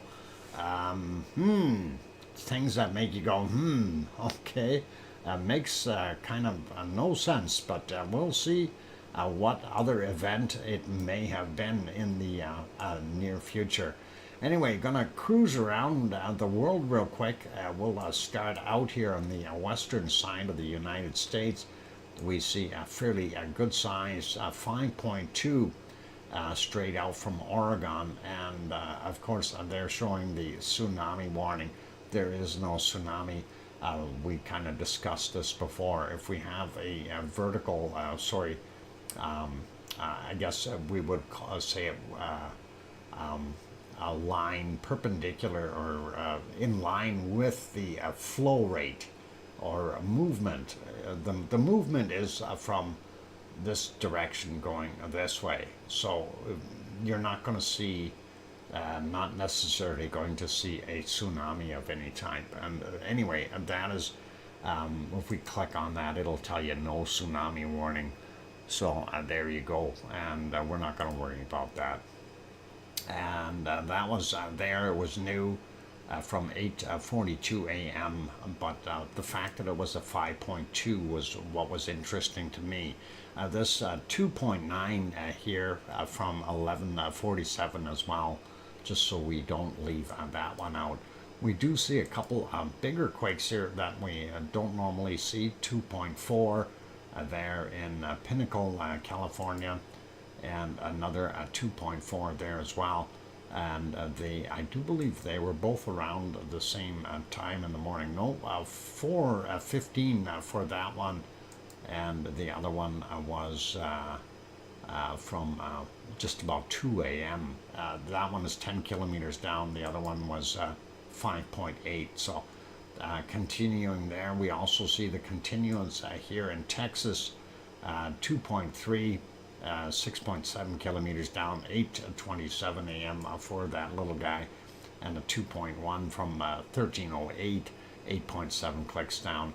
Kind of weird to see those ones there, but hey, they happen.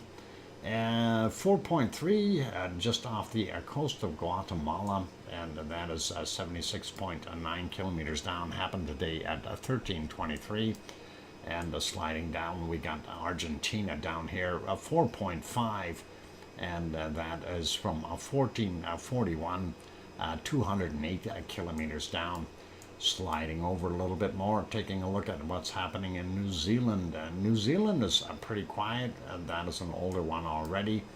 We do see this one out here, Tonga area, 4.9, and that was 35 kilometers down. Happened at 3:55 a.m. Sliding up a little bit more, looking at this area, Samoan Islands, 4.4, 187 kilometers down, 8:51 a.m. And getting closer to Papua New Guinea, 4.6 from 9:30 a.m., 107.6 kilometers down. Then right on the bigger island, 4.8, and that came in at 8:01. 10 kilometers down for that one. Then we look at this 4.8 here, 7:16 a.m., 38.8 kilometers down. We got another 4.9 here in the Banda Sea, and that is 121 clicks down from 11:10. And then here, this one is a 5.6. And showing orange, telling you it is a pretty good shaker. And shaker map is like an 8, so it did shake. And if that is the case, that makes you wonder. And that is over here, but if it shook like crazy, you're gonna understand Jakarta is here. So that is not very far away from Jakarta. And if you go, let's see, I'm just kind of doing a rough measurement. We got about 60 kilometers to the outskirts of Jakarta from this quake. So definitely could have felt that over there in the big city. Sliding up a little bit more, we don't see too much else till we get up here into Japan, 5.2. And that's the Izu Island area, 416 kilometers down for this one was from yesterday at 21:25.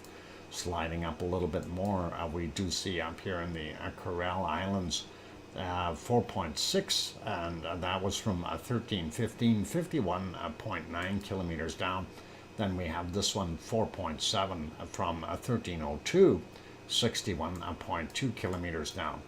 Then when we get up here, and of course this subduction area is right in the corner of the two plates, a North American plate there, and of course the Eurasian plate here. And we've got the Pacific plate subducting underneath that. This is where Hawaii is going to end up in a few hundreds of million years. It'll subduct underneath here. Anyway, a 5.4, and that, of course, I'm considered there at the Kamchatka area, and that came in at 1445, 10 kilometers down for that one. And then we had a 5.1 from 1525, 37.8 kilometers down for there. Yes, Duchess of Elements. If you follow the trail, see this trail?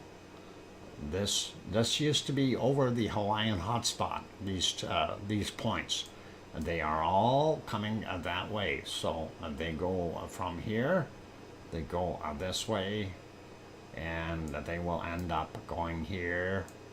And they will end up going and being subducted over here in this corner. And just to let you guys know, one of the largest volcanoes that there ever was on the planet was right in here.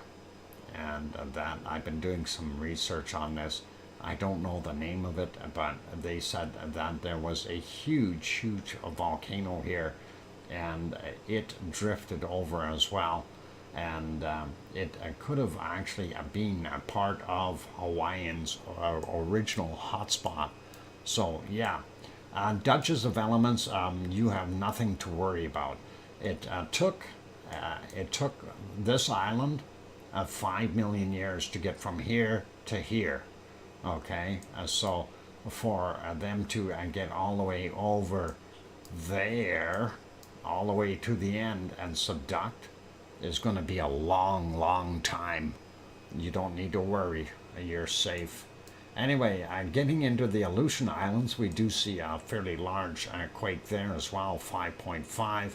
And again, this one is more susceptible to tsunamis, but they indicated a no tsunami warning for it, so we're safe.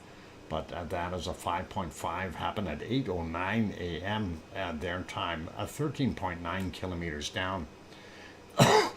Pardon me. And then, of course, we look at all the little spots in Alaska. I'm not going to worry about those. Sliding over a little bit more, we see more activity up here in Afghanistan and I guess on the Tajikistan or someplace. Where is this guy at?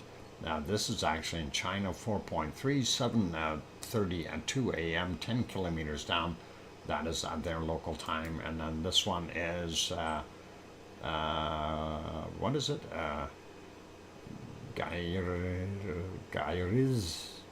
Gairistan? Ay boy, that is a bad name to try to pronounce. 8.1 kilometers down, 6:34 in the morning. And then there, Tajikistan. Boy, they got all these weird names there. Why don't they just call it Russia? Anyway, that one was 145 kilometers down yesterday's from 22:35 or 36. And there, Afghanistan, I can say that one, 4.3 and in magnitude from 8:02 a.m., 100.4 kilometers down.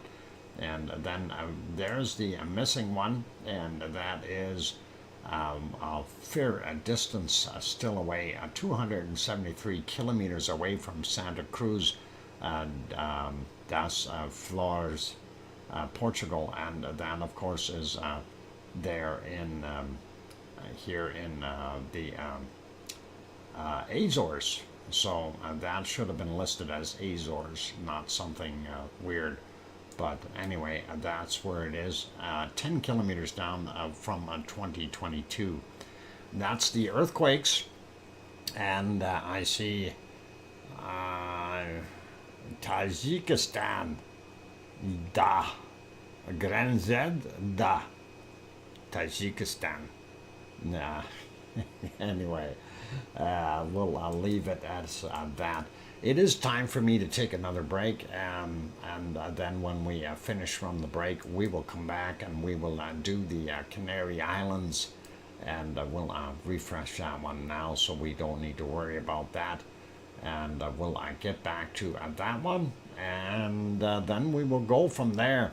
And I'm going to put you back on some canned lava for right now. Hopefully that is not wearing too thin, and we'll continue with everything else. So here comes the music. Hit the like button if you haven't done so already. Also, if you are new and you haven't subscribed but you are liking what you're hearing, by all means hit that subscribe button if you feel we've earned it. On that friendly note, I'm your host, DrFox2000, here in Edmonton, Alberta, Canada. I will be back soon. Woo, made it back. I hear you, Sharon Stewart, but I'm going on a break. I'll be back.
And there we go. The microphone is back on. Welcome back, everyone. I'm glad to have you on board today. I'm your host, DrFox2000. You're watching VolcanoX live stream. And yes, we do see that quake that happened there. That is a fair size. Let's go take a quick peek on the map. And thank you for the welcome backs from Sue Hayes and Duchess of Elements, and I'm sure there's going to be others, but that is all good. Anyway, looking at what we see here, let's zoom in on the area, and that is Samoa Island area, I guess. Yep, 7.3.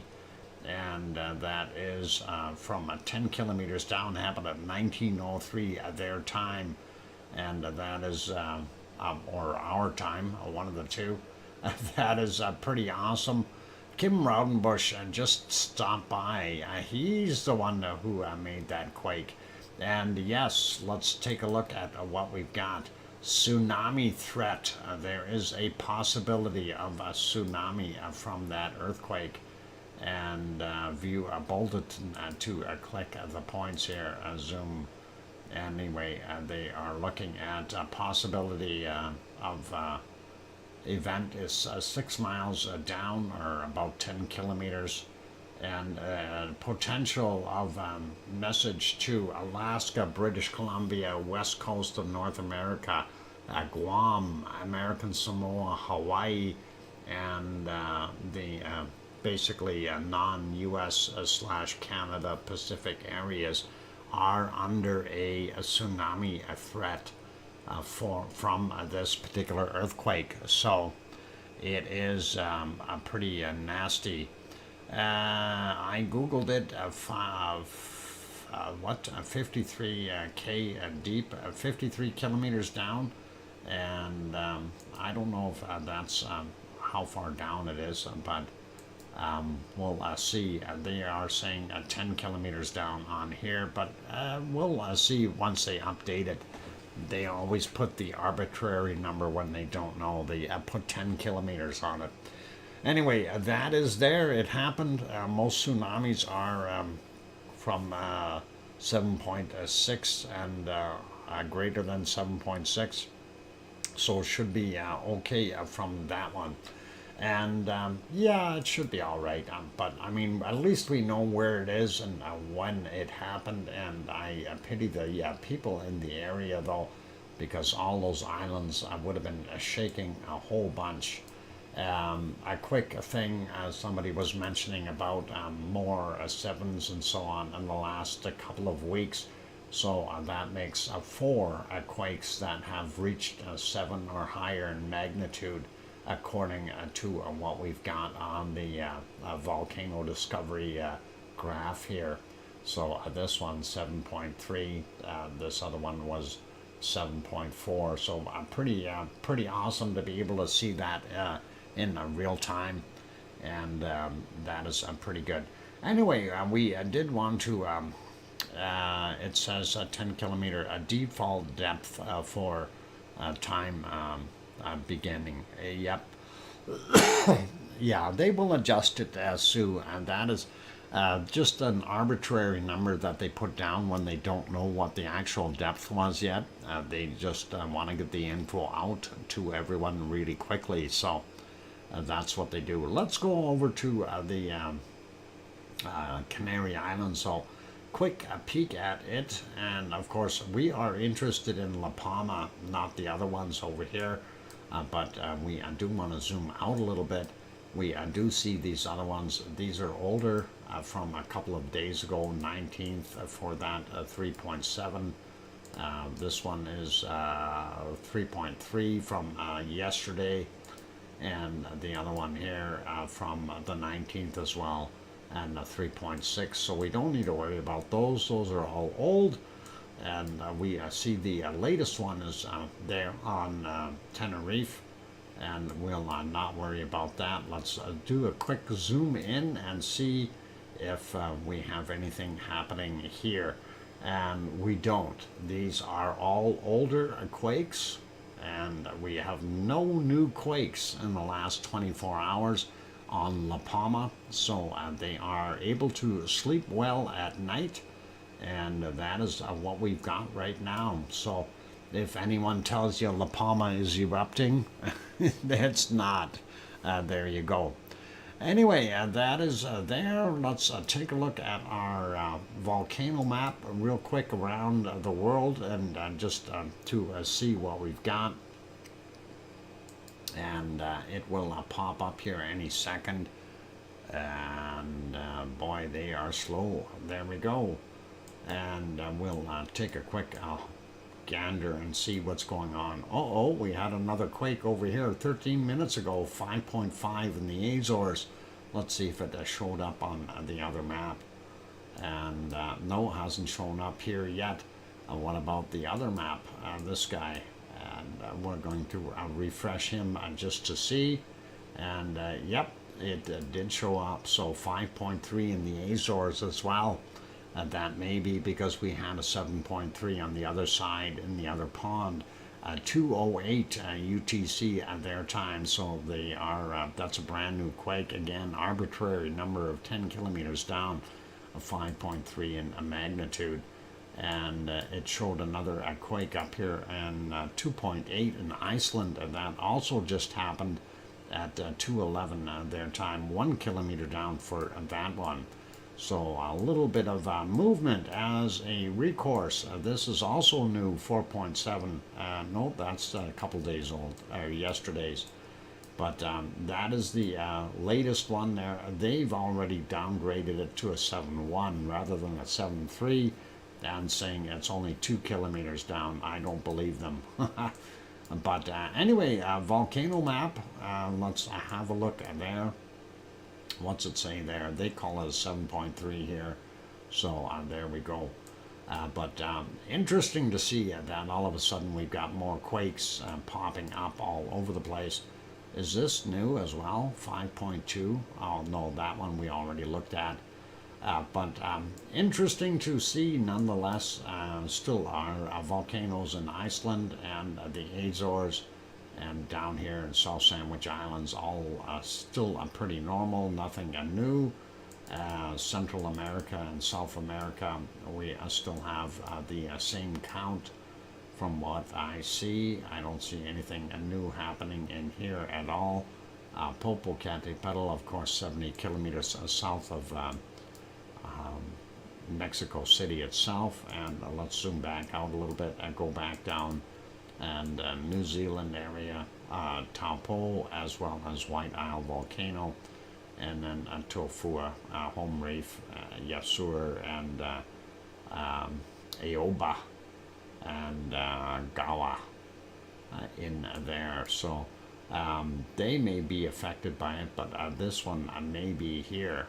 This Cavachi volcano may end up having a little bit of action if that 7.3 shook some stuff loose. Don't know if it did or not. They got a 5.6 listed here now. Oh, they call it a 5.6 on here. The other one had it as a 5.5 or something like that, a little smaller. We also see another quake here in the Philippines, a 4.1 that I didn't notice earlier. That was from today. Yep, brand new. So 2100 UTC. So that might have been triggered by this guy. Anyway, that is kind of the quakes. We do see them all over the place. Going to zoom that back out. There is really nothing new popped up for volcanoes, so I'm not going to panic or worry. And Etna still orange, and Volcano yellow, and Stromboli still red. Stromboli, yes. Mr. Kim Raudenbush is going to have a Stromboli. Trucks are relentless. Oh boy, I hate relentless trucks. Anyway, turning on the green ones. Those are all the ones that aren't presently erupting, but you can see how many there are on the planet, and gives you a better idea of that 1,375 that are not erupting right now, and the rest are, they are in what they call a restless state for the yellow ones, kind of a medium or low eruption for the orange ones, and the red ones are definitely active, doing wonderful stuff. Let's carry on. We'll take a look and see what our SO2 chart is doing today. SO2 map coming up. We're going to refresh that so we get a new copy here, and we will have a quick look. And actually Canada not looking too bad. We do see that a plume up north here, and then also looks like a plume coming out of Alaska here, or right across Alaska, but nothing too serious. We do see, though, some of the wind currents blowing this out into the Pacific from the, I guess, industrial stuff going on there. So very interesting to see the change in the wind patterns. And getting back down here into Mexico, we see things have changed here again as well, and blowing back into the Gulf of Mexico, whereas further down you have everything coming back into the Pacific, and even down here in Chile, most of that is heading out into the Pacific as well, not as much going into Argentina, and the rest is people pollution, not going to worry about that. Sliding over to New Zealand really quick. White Isle volcano still off gassing pretty nasty like, but it's going away from the island, so not that big of a deal. Tofua still in action here, and Yasur right there, and then of course Aoba still throwing out a lot of SO2. No barbecues going down here in Melbourne, so yeah, we know Leo didn't have a barbecue today, or at least not yet. We'll see if there's a plume there tomorrow. Anyway, looking at the rest of the area here, Luolatok still doing its thing, and of course getting here into Java. Semeru is right about here doing its thing. And then a little bit more of a plume today from Merapi, since it's a little more active. And then of course we've got a bunch of people pollution in here as well, and over here is where Krakatau is, and then of course Jakarta is very heavily populated, so we're going to see a lot of stuff there. Ibu and Dakono continue their heavy duty work there, and Bulusan and Mayon are responsible for this area.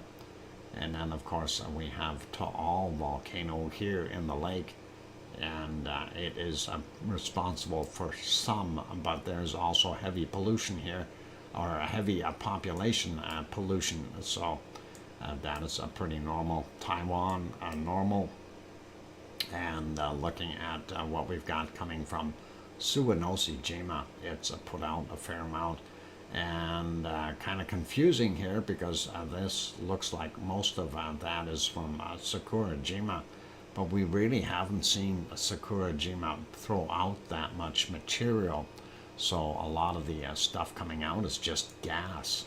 Sliding up a little bit more, we do see Kamchatka Peninsula is still producing a lot of SO2, but not as heavily as what it was before, and that is all right.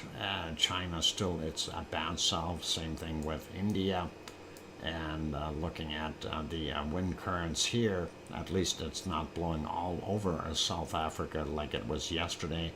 Most of it is confined to South Africa and the country, not South Africa, the continent.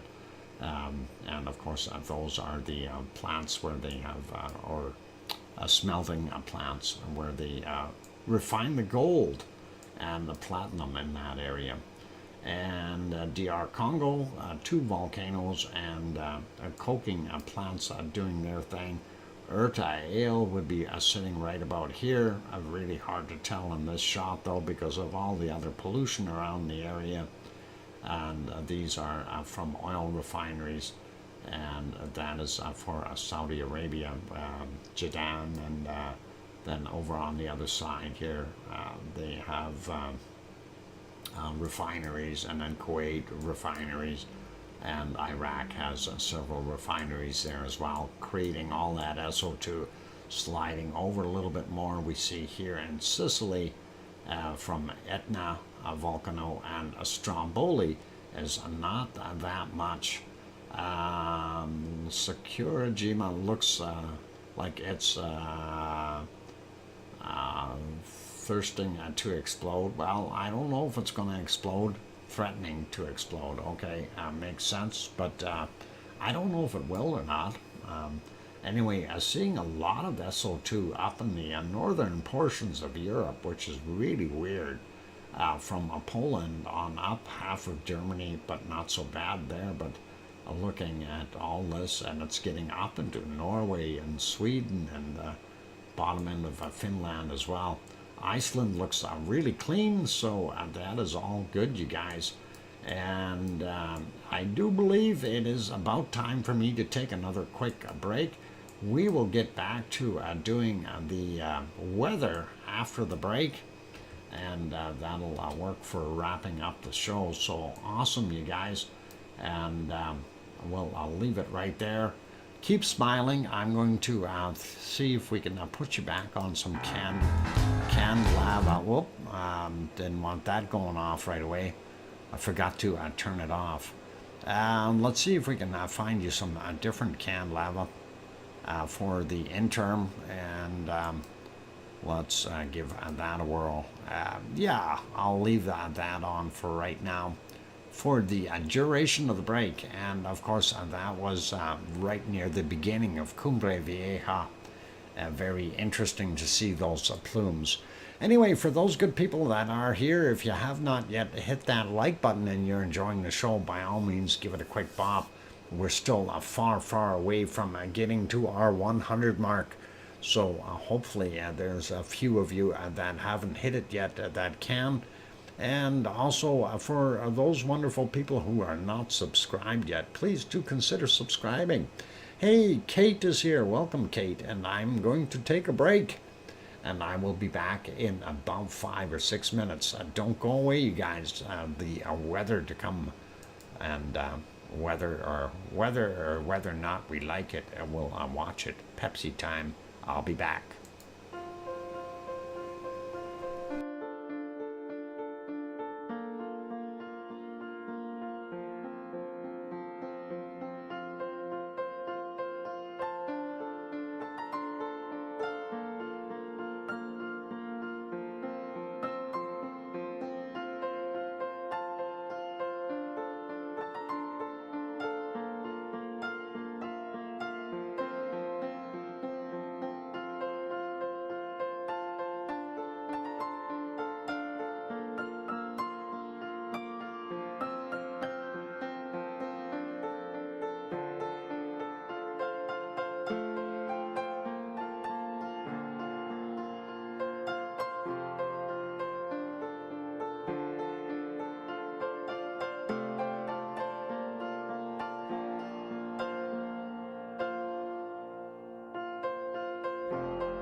And there we go, final round. Welcome back, everyone. I'm your host, DrFox2000, and you're watching VolcanoX, a live stream. Of course, the archive footage that you are watching now is from La Palma in the Canary Islands. And thank you for the welcome backs from Sue Hayes and Kevin Haynes. And I hear you from Sharon Stewart. And Duchess of Elements is, well, later's, welcome back, Doctor. I gotta run, thanks. Walk, it's probably safer, Duchess of Elements, but thanks for stopping in. And thank you, Kananaskis Country. Awesome. Who's the lava days? What? Those were the lava days. Yep, they were. It was beautiful back then, looking at all that stuff. Anyway, let's get on to our weather. We'll leave the lava be for right now. And of course, there is our weather map ready to go and refreshed. So we'll start out with North America. We see some very cold temps up here in the northern portions of Canada. Minus 41, minus 42 in a couple of spots up there. But very, very cold, and not so cold looking in the Alaskan area. A little bit warmer, less really, really cold temps. Same thing goes for the Yukon. A matter of fact, above freezing in some spots in the Yukon today. Same thing with along the border for the Northwest Territories. But once you get over into Nunavut, seems to be the cold location. The same thing with on top end of Manitoba. But British Columbia was getting a lot warmer air pumping in, and Vancouver coming in at about 6 degrees. Some places as high as 9 from what I've seen there. So Bob, C&D boy, will have had a better day today. And of course, you can see here in the prairies, Edmonton coming in at about 1 degree Celsius right now. It says 2 on my thing here at in the office, but that's okay. And 3 or 4 down there in Calgary, so not too bad. As we move along, though, we see Winnipeg coming in at minus 4, and seeing that cold, that low sitting here on top of Hudson's Bay is continuing to pull that cold air, and it's doing what it's doing. And yeah, Winnipeg, of course, that's what it's called. Oh, sorry, it's Winnipeg. Winnipeg. I could swear it said Winnipeg, but it's really Winnipeg. But okay, never mind. Same thing. We all call it Winnipeg. And yeah, Alberta is called Alberta for a reason. Yeah. Anyway, Toronto coming in only at 1 degree. We see the bottom end here a little bit warmer in some spots, but still fairly cold. And the Great Lakes region in general still fairly cool. Montreal coming in at about 0, getting up to Quebec at minus 6. A little bit colder out here in New Brunswick, and that is what we're seeing. The same thing with the outer portions of the St. Lawrence Seaway. And looking at Nova Scotia, there is all kinds of variable weather there. And Cole Harbour 0 degrees, that is not a surprise. Halifax showing minus 1. Cole Harbour be over about there, 0 somewhere close. And that's what we've got there. Looking at Newfoundland, minus 8 down to about 0 down on the warmer areas, minus 1 for the most part. And then looking at Newfoundland, Labrador, it's too cold. And let's carry on with looking at the west coast of the United States. Portland coming in about 4 degrees Celsius today, which is a little bit better. Eugene about 5, sliding down, getting into Sacramento up to 9, San Jose 11. Looking at Los Angeles, about 15 degrees today, not bad. And let's see, up here we're seeing, oh, Death Valley. Yeah, better bring a jacket if you're going to Death Valley, otherwise you're going to freeze to death. And let's carry on. Las Vegas, 9 degrees Celsius, not that warm. Mexicali, right down here on the border, 15. Looking at 14 in Phoenix, Arizona, and about 14 there in Tucson. So we can see that cutoff point, and then the other areas are quite cold. And even into down here into Mexico, we're seeing some very cold temperatures all the way through. So Texas, not a very warm day, showing down on the bottom end here about 11 or 13 depending on where you are. So Boca Chica and Starbase would have been freezing a little bit, but we got San Antonio about 7 today, 6 in Austin, 7 over here in Houston, and sliding up, looking at Dallas about 7 as well. And that whole area, and that includes Mississippi and Louisiana and Arkansas, and those areas all are very, very cold, including Alabama, up in the northern portions of Alabama, not very warm either, 2, 3, 4 degrees. And looking at Georgia, it too has kind of a divider here. The warm air down going into Florida. Even Florida is not that warm. 25 is the maximum I see on there, so not that great there. Looking at South Carolina, 3, 4 degrees, and until you get out onto the coast, a little bit warmer. Grandma B has got some cold temperatures, and that'll be about 37 degrees Fahrenheit roughly, or somewhere around minus 3 Celsius. And it even looks like it, the Appalachians are not quite as cold today, but we do see lots of wind here along the coast. This high, of course, pushing that warmer air back in, trying to anyway. Virginia Beach, of course, about 8, coming up to New York. We only see 3 degrees, and 2, 3 up here in Boston. So that's kind of what we got. Going to south, the southern areas here. Cancun coming in at about 25, 26 degrees right now. Acapulco on the other side, about 26 as well. We see this kind of weird way that the air is flowing across here. Kind of odd to see it coming in here and then flowing onto the other side. Anyway, looking at the rest of it, Central America holding reasonable temperatures. And of course, our big rainforest area in South America, not bad. Higher elevations again, quite cold, but not as warm as yesterday though. We see 24, 25 in Paraguay, and also in Bolivia. As we look, it's finally warming up in Rio de Janeiro a little bit, and we're seeing this high bringing that warmer air in, and they are sitting at about 21, 22 degrees. Sao Paulo about 18, so Buenos Aires only getting to 16. Mind you, you got to remember these are night or evening temperatures, so things have cooled down already.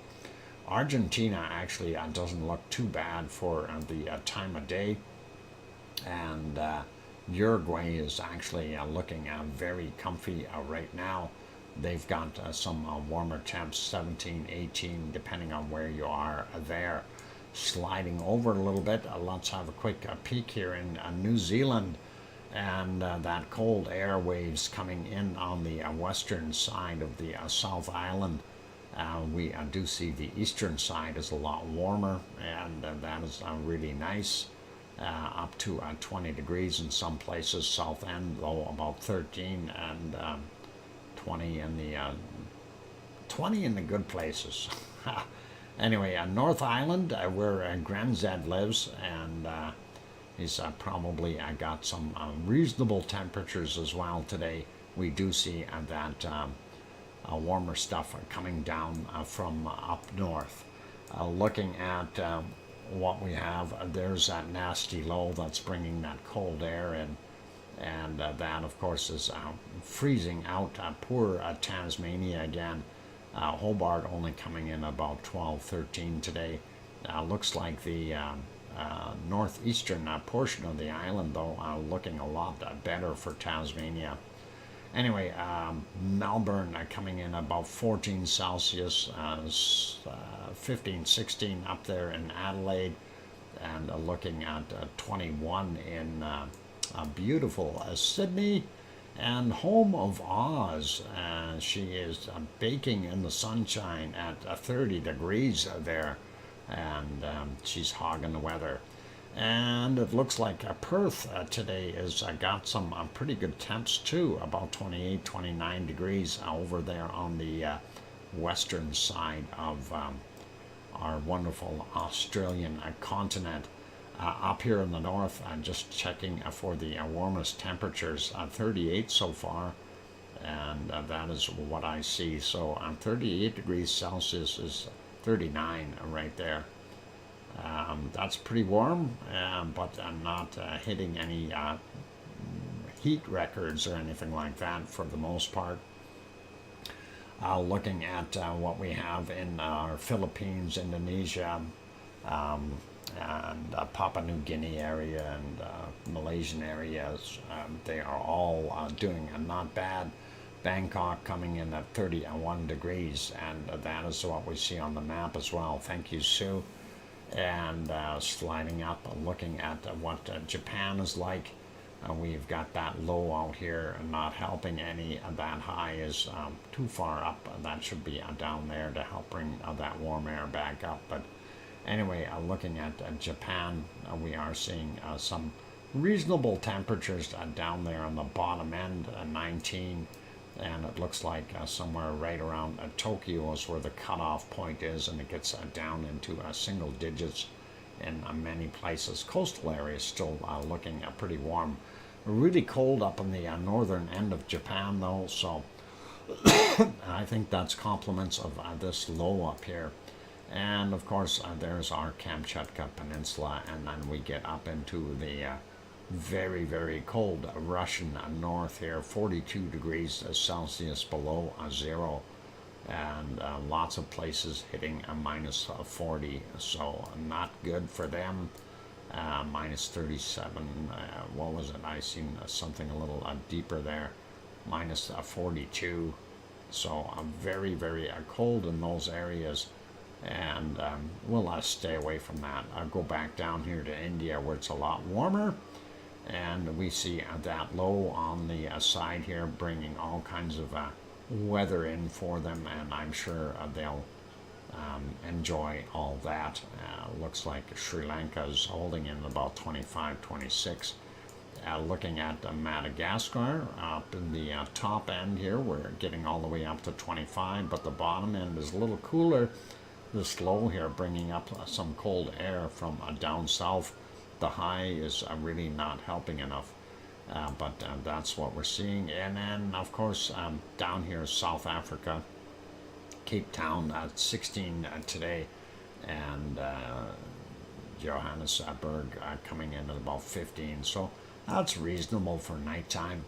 Not too bad in the central portions of Africa.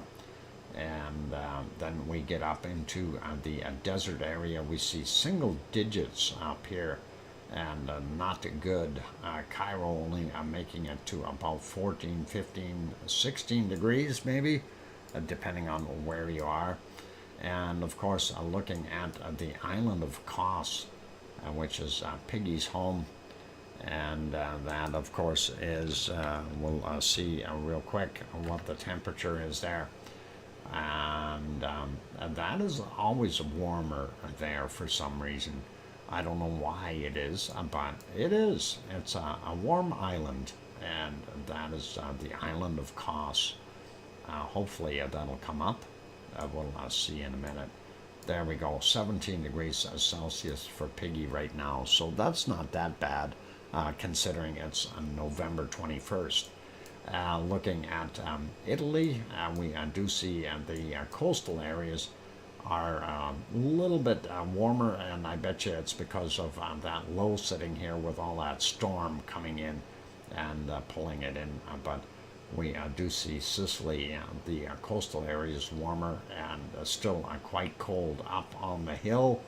And Mount Etna, of course, with the new snow today, very likely to get more snow in the very near future, like tonight. Anyway, seeing new Irish Monkland, seeing about 13, 14, 15 degrees, and that'll be a good place to slip and break a leg. And oops,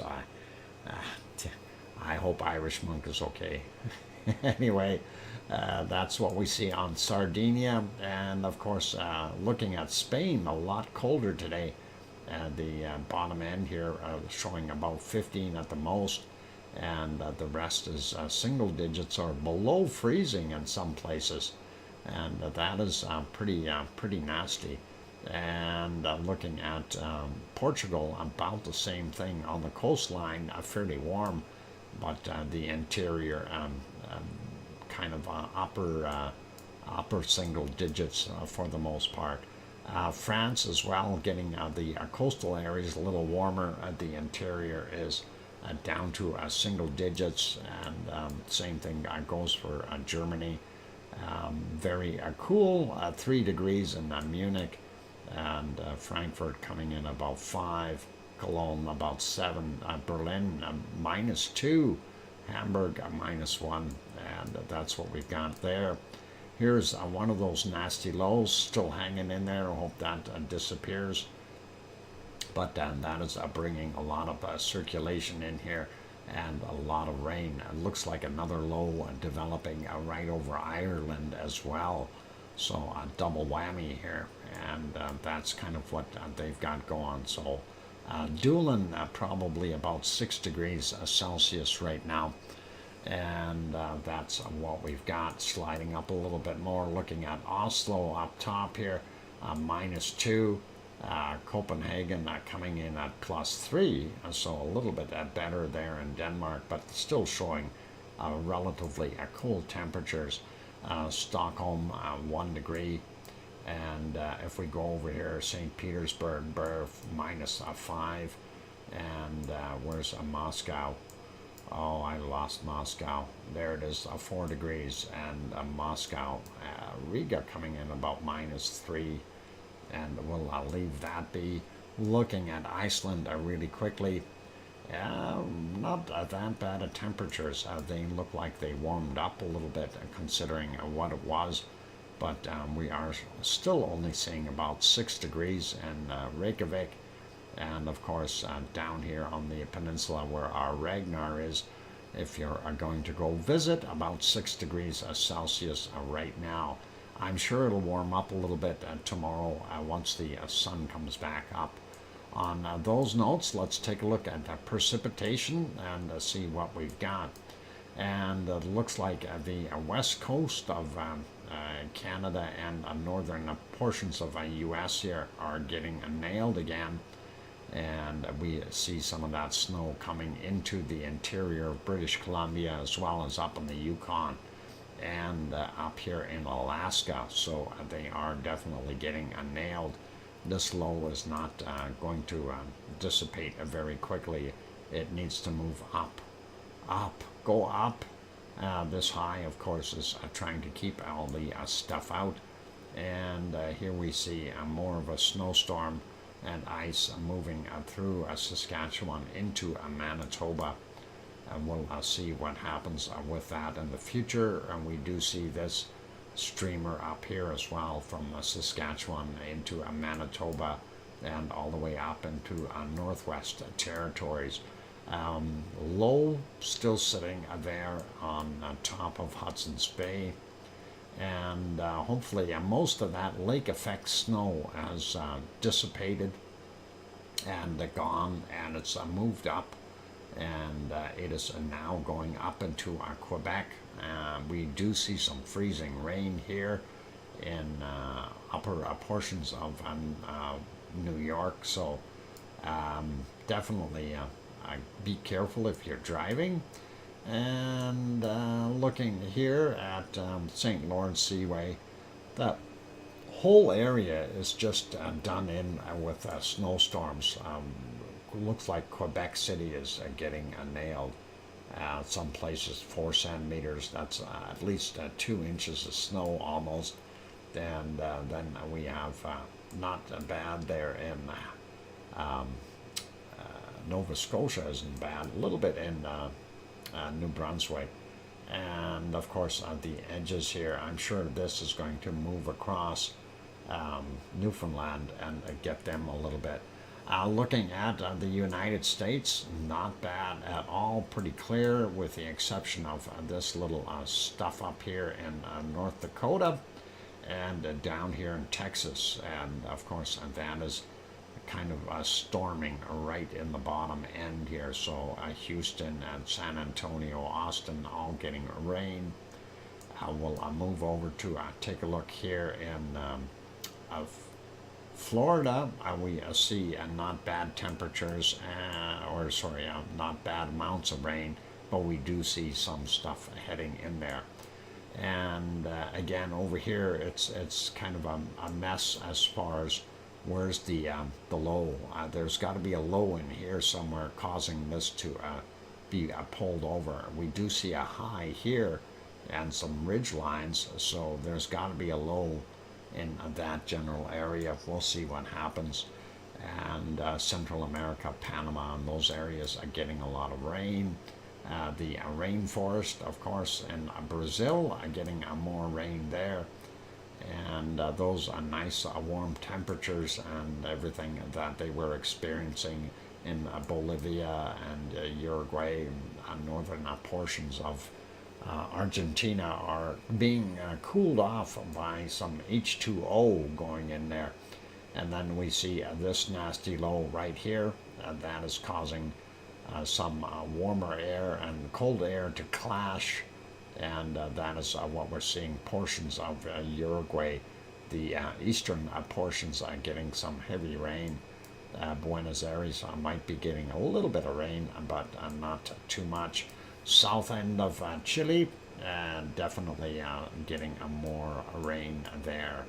And yep, this is kind of what I figured was going to look like over here in New Zealand. Lots of rain along the west coast, heavier storms, and east side not so bad. And then North Island is getting bombarded. Grenz, I hope you got your umbrella working, and you're gonna need it. Looking at Tasmania, the western side of the island getting some rain. And no wonder Leo's got no barbecue going. He's got rain happening again. And they probably need it there, as nothing in Sydney, nothing in Brisbane, and nothing out here in the hotspot by Perth.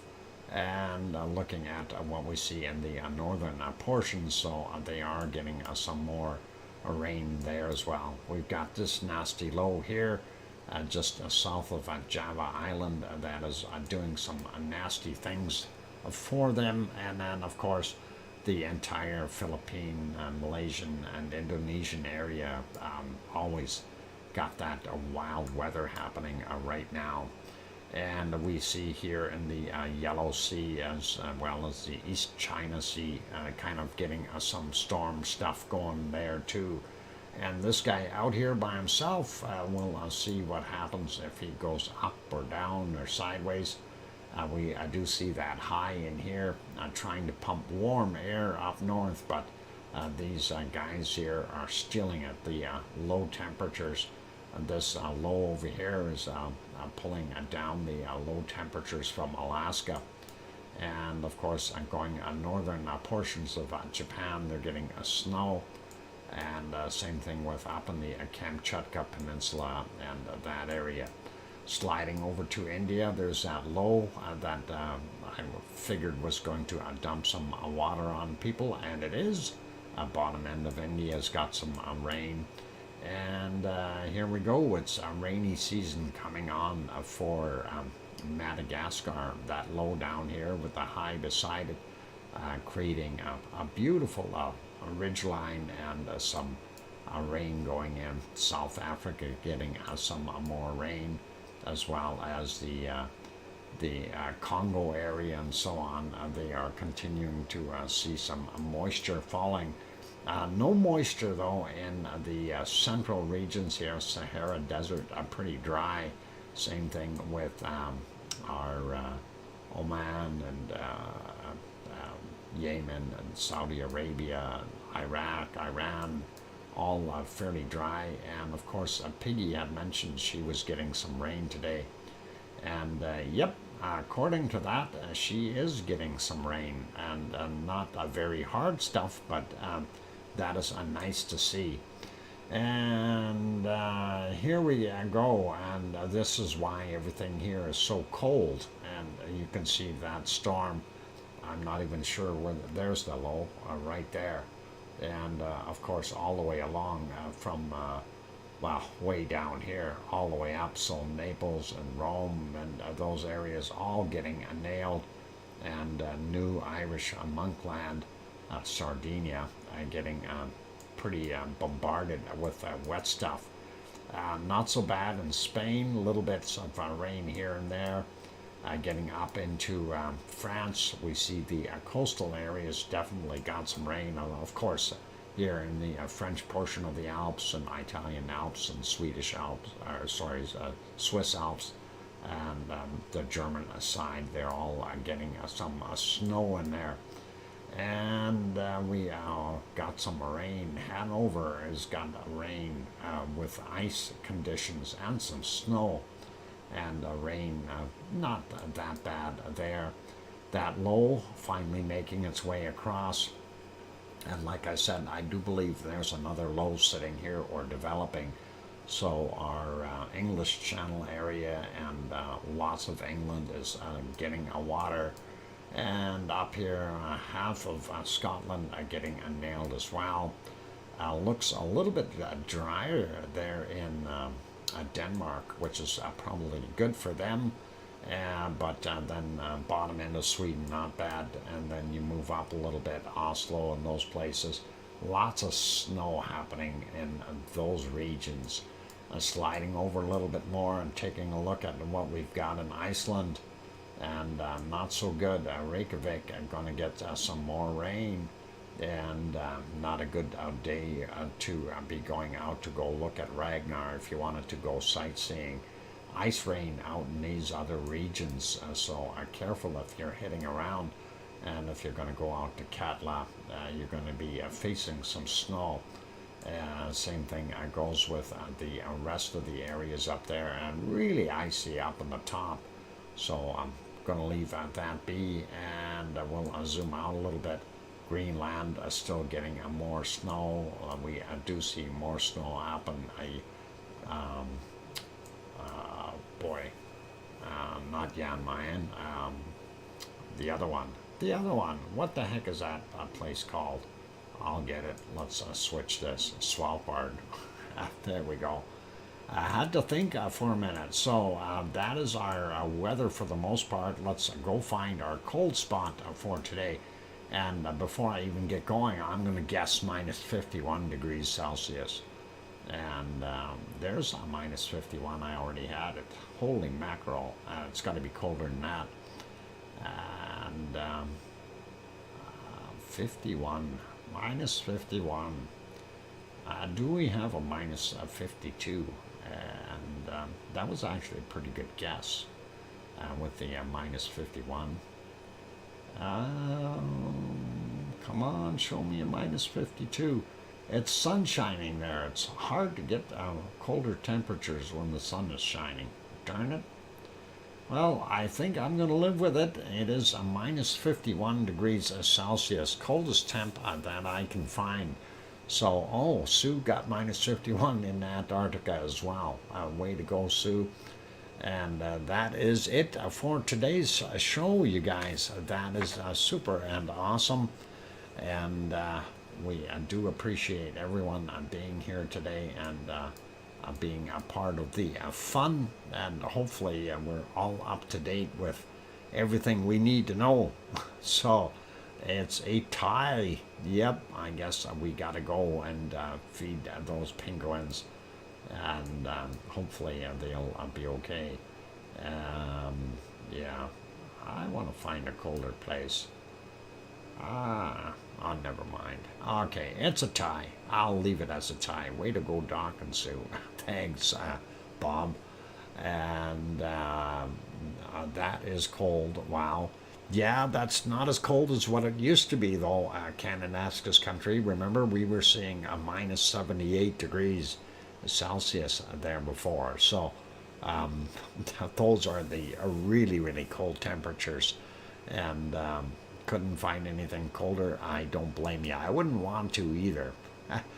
Anyway, on that friendly note, let's throw this back over onto... Oh, hang on.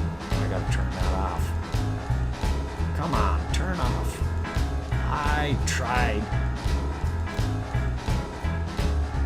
Holy mackerel. There, it's off. It didn't want to turn off on me for some reason. One more dance. No more dances. That's it for today.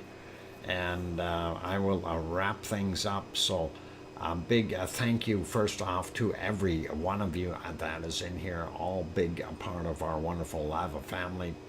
And before I forget, let's say a thank you to the moderators: Arizona Snowman, Piggy, C&D Boy, Gary, 24/7 Live, VZ Skies, and possibly Kevin, no, not Kevin, Joseph Fields, and who's that other guy? Lucas Snow. Sorry, I had to get those out. And big thank you to our one and only super chat today, Irish Monk. Thank you very kindly for your wonderful super chat. And thank you, Kevin Haynes, for the 2 gift memberships that he threw out. And that is all awesome. Las Vegas, or Vegas Woman 702, thanks for popping in, and awesome. And good night, everyone. Take care of yourselves, and please remember, make sure you tell your loved ones that you love them tonight, for tomorrow is never promised. I'm your host, DrFox2000, here in Edmonton, Alberta, Canada. We'll see everyone tomorrow night. Take care, my friends. Oink, oink.